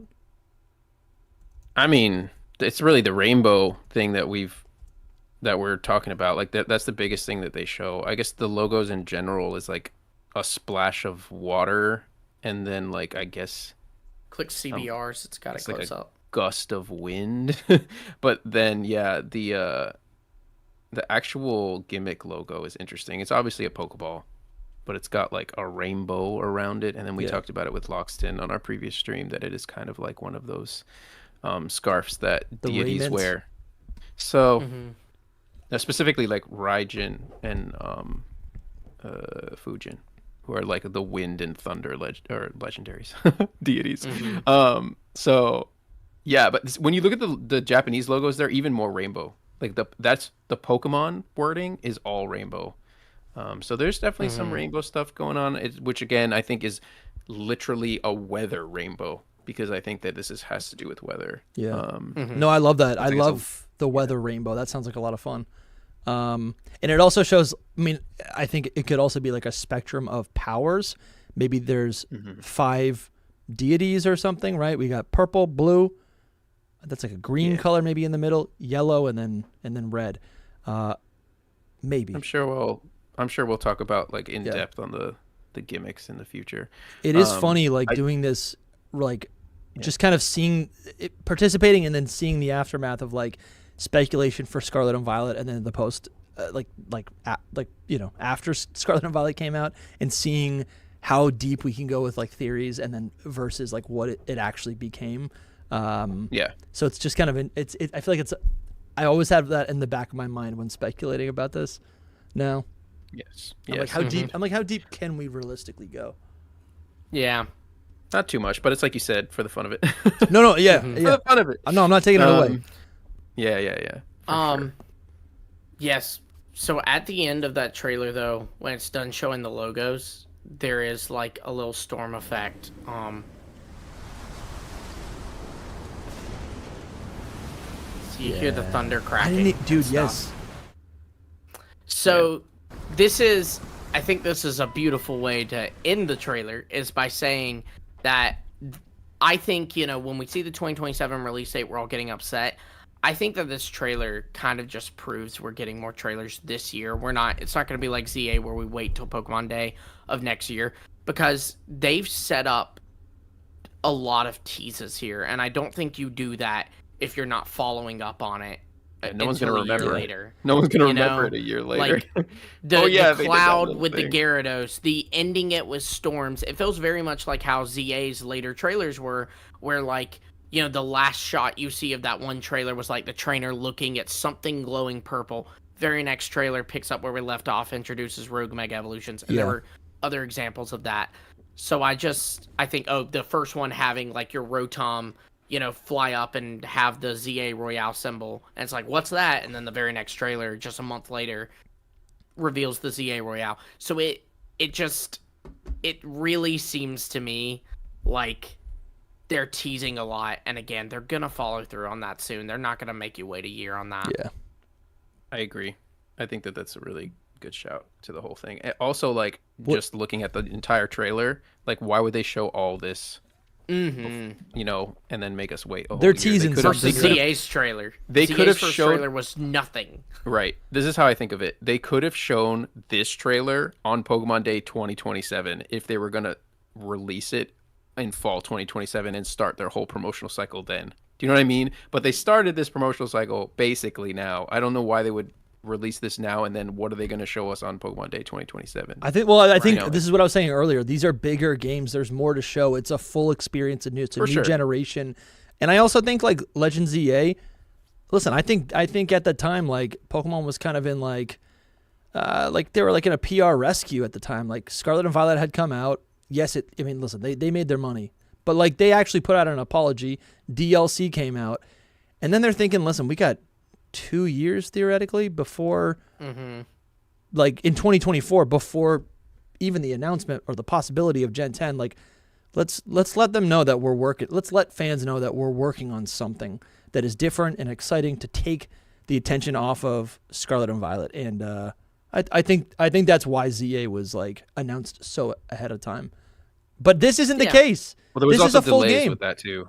Yeah, I agree with what you're saying about the full game. But just with ZA, it was meant to come out that year. Yeah, I'm pretty sure that they still thought that it was going to come out that year when they released that trailer. Maybe. I'm pretty sure, and I think that's why they didn't. They said 2025 in the reveal trailer. Okay. Either way, this one they were like, we gotta actually make sure. Yeah, 2028, dude. Imagine it. Okay, all right. Yeah.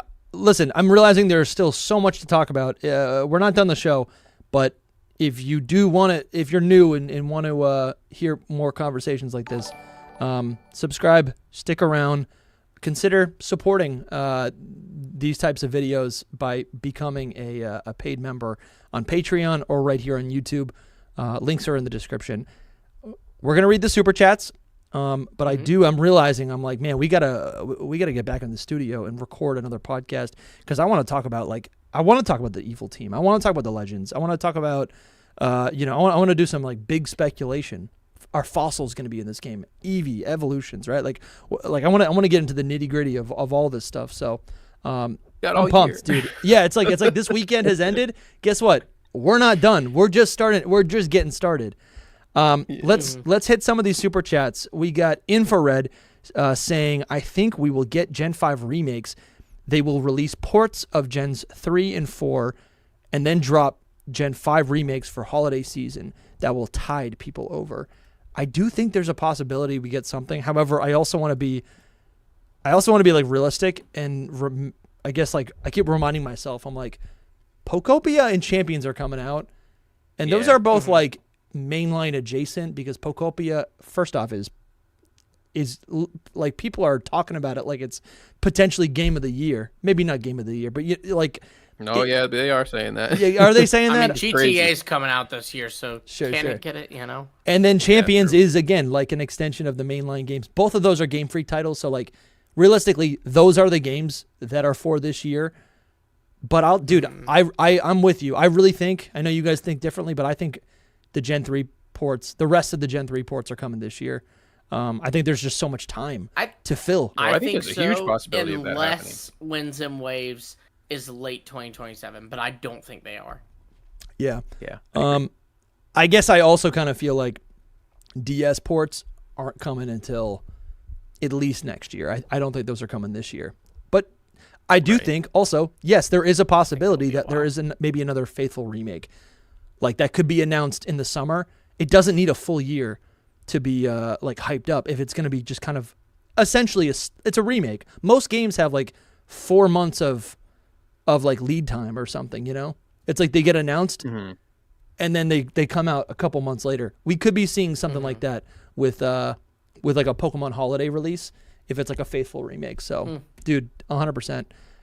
We've got Marav Loaded sending a big super chat saying, I hope there's real weather that affects the player instead of just being animations, being able to black out from fall damage or just have fall damage. I don't want another rescue floating Rotom. I think I agree. The Rotom's just, it's like really cool. It just feels silly. Yeah, I don't like that either. But I do like thinking like the rain and wind is like too strong, so your character's like doing one of these, and you're like gotta get shelter a little bit. That's cool. Like what if you had like it wouldn't be a health bar on your trainer, but it could be like a stamina bar. Like that would something like that is what I'm looking for, dude. I didn't even think about that. Like a stamina bar, like, and you're riding the waves trying to get by, and it's like you could try to figure it out, but like your stamina's it's depleting, Like, and until you get Pokemon that are stronger, the Pokemon you capture will like enhance how much stamina you have to traverse the world, right? Like thinking about it, like diving underwater. What if there's a limited amount of time that you could go underwater, which we did see in Gen 5. That was the plan for Sun and Moon, was that they wanted to have you have like air and you'd have to come up for air. And if you didn't, it would like black out and you'd wake up on one of the beaches of Alola and it'd be like, you know, oh, you wiped out.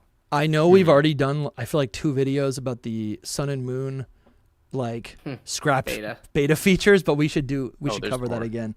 There's more. Infrared. We didn't talk about the features. He says, did we not talk about the features? I feel like we did. No, we just did the Pokemon. Oh, perfect. Okay. Well, let's cover that. Infrared says, so here's the issue. 250 Pokemon that are mostly rideable or 500 with a hoverboard. I'd rather have more Pokemon. 250 Pokemon that are mostly rideable. Yeah. I agree. Yeah. Sure. Yeah. It just gives you the options, dude. It gives you the options. And if it is like the synchro machine, like you are playing as your Pokemon. That's sick. Right. It's a smart way to do it, to be honest. It's just to show us. It's all about the execution of it. It's not a bad idea. It's just how it pans out. Yeah. Sky Jordan King, thank you for the super chat. They say, I hope it's like, quote, you can do anything, but everything's easier with Pokemon. You can swim to that island, but letting lappers pull you is faster. Yeah, 100%. Like I think that is giving agency to the player, so it doesn't feel like we're being babied. Like in ZA, a lot of people like had an issue with the fact that in the beginning, it's like it seems like you can go anywhere right away, but it's like you're constantly on guardrails for the first 2 hours. So I think that's the way to go, right? The Dayman 11 says, with a super chat, switch the Fighter of the Night Man.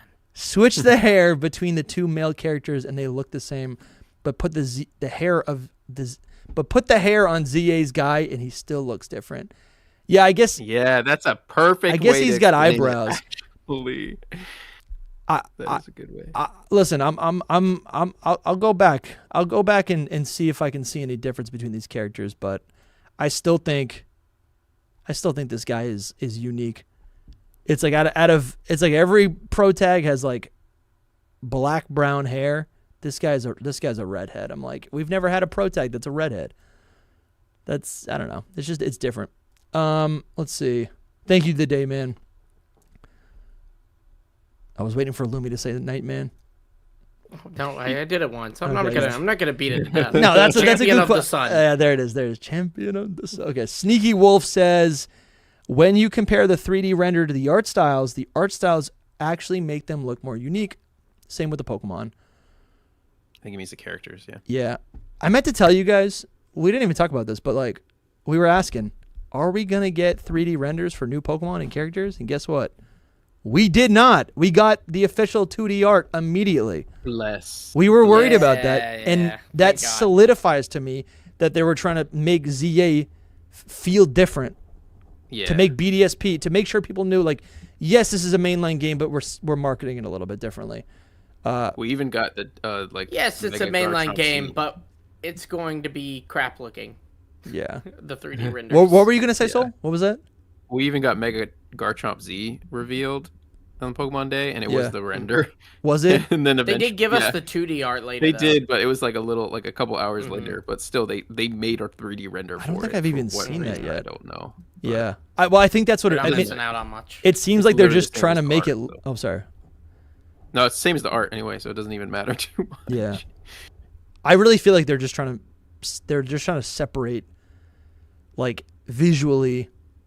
They're trying to like make it separate from this mainline game, right? I think so. Yeah, for sure. All right. Let's see. We got here. Hold on. We've got. Let's see. Who's next? We got Gym Leader Jay.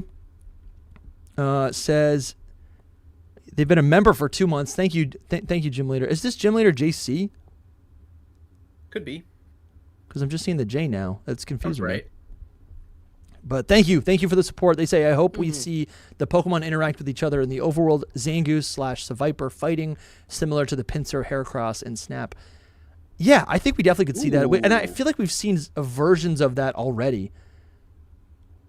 Yeah, they do it in Scarlet and Violet. Zangoose and Seviper specifically will like kind of fight each other. But by fight each other, it's really more like... And that's it. You know, they just kind of move at each other. I was like, wait, what? Yeah, that's good. That's good. It's true. It's true. Splinga says, do you think the shiny fire types will glow a different color? Ooh, that's cool. So like a Slugma that is like silver or like a gray. Dude, I just looked outside. It is snowing so much outside. Oh my gosh. Oh it's my funny. God. It's like 70 degrees here. It's going to be 80 here all week. It's literally, I wish I could show you. It's like, I can't even, it looks like a fog outside. That's how much snow there is. Splingus, love the idea. Totally. That's awesome. James Perro, I almost said it right that time. James Perot says, I almost said it right. Gekwa has very quickly turned into my favorite first stage starter of all time, peak Pokemon. Wow. That's crazy. It is good. It is good. It is good. Bold statement. Sky Jordan King says, I only want a new type if they rework the ones we've got. The matchups are inscrutable. Even as a 30-year-old veteran, make water versus poison mutually super effective, give all the types abilities, etc. Dude, I like this a lot. This is a really fun idea. Wild. Sky King, that's a really, really cool idea. To basically, it's like maybe like a new type is exciting because like it means that like some things can be reworked. But you're right. Like in a new generation, they could retcon some things. Like in Generation 1, like Bug is super effective against poison, and that was I think a glitch. But like we've seen changes over the years. In Gen 6, like I think it was like Ghost and Dark are no longer not very effective against steel. There's like there's some things that change. Resisted by steel. Yeah. They also made it where like electric types could no longer get paralyzed. Grass types can no longer be affected by powder moves. Dude, super fun. I love that idea. Thank you, man, for the support. And then Keith Van Santi says, in the rumor, they thought that it would be in a Generation 10. This is the sound type that he was talking about earlier. Not Pokopia looking at the starters. He said there's a folklore about how all these starters deal and sound, especially the bird. Interesting. I gotta find this rumor. Send us that leak, please, dude. If you have just DM us. Send us the leak. I would love to read this because that would honestly be crazy if that's real. The Polytoad Dojo sending a super chat saying, "Just call it the noise type." That could work as well. Yeah, noise type, noise tap. Yeah. So it's like, because actually that makes sense. Because sound is like, there's good sound and there's bad sound, but noise sounds like an attack, right? Noise sounds like a. Right, that makes sense. Like psychic noise. Fire. Like it's not the heat type, it's the fire type. I still stand by my original take of no sound type, no nothing of that. It's a subcategory. It's fine. Do we need a punching type too? Do we need a wind type? A bomb type? Yes, we do. Mm-hmm. Powder type? Yeah. Let's see. And then the Polytoad Dojo also says, I can't just pick one starter. They are all great, so I will be using all of them. I think that feels right. I do feel like I want to pick like maybe two of them. Like at this I might pick three depending on what their final evolutions are. Yeah. Mm-hmm. It's really that. Dude, and we're getting new Pokemon as well. Like in the next trailer, we're getting new Pokemon as well. That's the thing though. What if there's a bunch of new Pokemon and then it's like, can you use all three? If you use all three starters, that's half your team, I mean, most likely I won't because I usually like normal Pokemon more than starters. So we'll see what happens. Or what if Pokemon could get three types? No new type. Scarlet and Violet? No, three types. Yeah, we used we used to theorize that. Yeah, I was like, Sakuga Radio says, if I can stomach 180 hours of Legend ZA on a Switch Lite, I can be patient enough to wait for a bundled WIWA Switch 2, assuming it happens on launch. Dude, I think we need to give ourselves more credit. I think we're patient. Well. We're patient. We can do it. Thank you, Sakuga. We make it work. We got one more super chat, and then I do have a pressing question for you guys before we bounce. Marav Reloaded, big super chat, says, picture this. There's some area with poisonous gas or ashes, but we have some Pokemon with abilities like Aroma Veil or Neutralizing Gas protecting you from it. Also, I want auto level even if there are no 8 teams. 4 is enough. I'm like rereading it to kind of I don't get the last sentence. He was talking about how like types could. I think he was talking about, or maybe it was a different one, but I think we're just talking about how to like use your Pokemon in the overworld, how to make it meaningful to have different abilities. I get the first part. It's the last sentence I'm not fully understanding. Also, I want auto, but I do like the first part, to be clear. The idea of protecting you from elements, that's pretty cool. Abilities having an effect in the overworld would be amazing. But it's also I want auto level, even if there are no 8 teams, 4 is enough.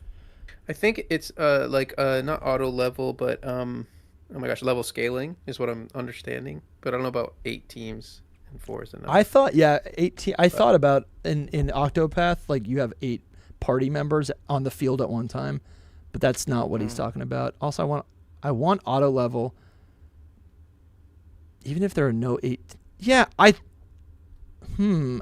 probably the gym leaders. Can we get a clarification?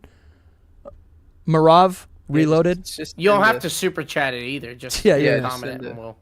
Thank you so much. And then we have Splingus again coming in with the actual final super chat saying, If they're called the Grandma and Grandpa Legend, could the seed Pokemon be the grandson? I mean, that kind of makes sense. I think that was the original thought. You know who the seed Pokemon is? It's Brout. He's so Mr. cute. Windy Chew. He's so cute. So cute. Marav, if you could clarify, that would be great. But the question I wanted to ask you guys, it's like a debate right now. It's like a battleground of ideas. Are we calling this WW, or are we calling this Winds and Waves? Are we calling this WIWA? Are we calling it WinWav? What are we doing? I am Definitely calling WIWA. it Winds and Waves, but when I type it, I think I've been doing WIWA. Because that It's just seems definitely WIWA. I don't understand why it's such an issue. WIWA. No, it's not bad. Why I don't think- people like WIWA. I think WW just makes more sense. Like for games that, because we don't have any other Pokemon game or anything that is WW. I think it got kind of confusing with with Sun and Moon, Scarlet and Violet, Sword and Shield, a lot of S's. And so to differentiate that a little bit is fine, but I think to write WIWA The issue with is a little bit weird. WW is that it literally is more syllables than Winds and Waves. Yeah, when you say it, it's like Winds and Waves is 3 syllables. WW is 6 syllables. It's not- double the amount of syllables. Yo, that's not good. easy That's to good. say. Okay, so I guess the oh wait, Marav is in the chat, so I want to see what they said. Also, it's very World War. Yeah, I mean, instead of having to make 8 different teams for the leaders, okay, with 4 variants of the gym leader teams would be enough. Excuse the broken English. No, it's all You're good. all good, man. You're We all just good. responded to it. Yeah. Okay. So they're saying Yeah. they make a new team for each gym leader, or are they saying each gym leader would have a different team? There's 4 variants of the gym leader teams. Yes. Okay. Instead of having to make 8 different ones, like 4, because the issue Yes, with level yes. scaling is you would have to make different levels for the gyms. Yeah. But instead there'd just be 4 variants of the gym leader. That makes teams. total sense. Um, Yeah. Just and and I then think tweak that- the levels. Yeah, I think that's absolutely how they Yeah. should do it. I think that's absolutely how they could do it, at least. Yeah. 4 Frogs Stacked says Dub. I might get on board with Dub. That sounds pretty good. Dub is kind of cool. Dub. But I feel like WIWA is cute, right? It's just cute. No, it is That's cute. cute. It is cute. I think There's nothing wrong with there's that. there's two applications of a shorthand way to say Winds and Waves. And by the way, I'm loving it. I love that the first week it's everyone's putting their ideas out what's going to stick, cuz I thought Scavio was pretty cool. And you guys clowned on me. Scavio sounds sick. Yeah, no, Scavio is never gonna work. I don't. Other people do say Scavio. Some people do. No, they've lost at those this point. people are wrong. 4 years in, it's you gotta assimilate. But it's so there's the written, and then there's the verbal. And for me, mostly when I'm writing out these games, it's the thumbnail, it's the title of a video that I'm concerned with, because I like actually saying Gen 10 because the 10 breaks up the text, so it's easier to read at a glance. If I say Pokemon Gen 10, it's you see the 10, it's a number, it's a break from the letters. And I think Pokemon Winds and Waves is just it's not a mouthful, but it just takes up a lot of characters. So Yeah. am I going to write Winds and Waves? I've been capitalizing Winds and Waves. Gen 10 still is better in a title. WIWA is pretty good, but is it going to stick is what I'm wondering. I think yes. I think most people are saying Yeah. so. Yeah. I don't know, but do people do that in thumbnails or in titles? Do people write? That is another question. I don't know. Do they write Switch or write Gen 8? I did. I've been doing Winds and Waves in my title. I've only done a short and a video where I used it, but I did Winds and Waves. I think typing out Winds and Waves is probably best in thumbnails. Because I feel I try to think like me when I'm searching for the content. I'm searching Pokemon Winds and Waves. It's really the closest thing to compare it to is Swish or Sword and Shield. When do we say Swish out loud, or when do you write Swish in a thumbnail? You don't really. You always just put Pokemon Sword and Shield. But when I am ranking stuff or in text, I will type in SWSH. I will write that in a text. Of course, yes. When I'm When I'm referring to the game. Yeah. In All right. text. Ooh, Wowie. Big Ov says Wowie. That's kind of fun too. If Waves because was it's got to be in the first, right order. Yeah. Yeah, if Waves was the green one, then yeah, I would have thought that. I was always questioning that too, actually. I was wondering if they would do Waves and Winds or Winds and Waves. Winds and Waves. It was Winds and Waves. There it is. Guys, thank Cool. you so much. This was a much longer stream than I had anticipated. I think we're like literally 90 minutes. Yeah, bro, we are a couple seconds away Literally from 3 hours. Yeah. Let me just stall just so it looks a little bit cleaner.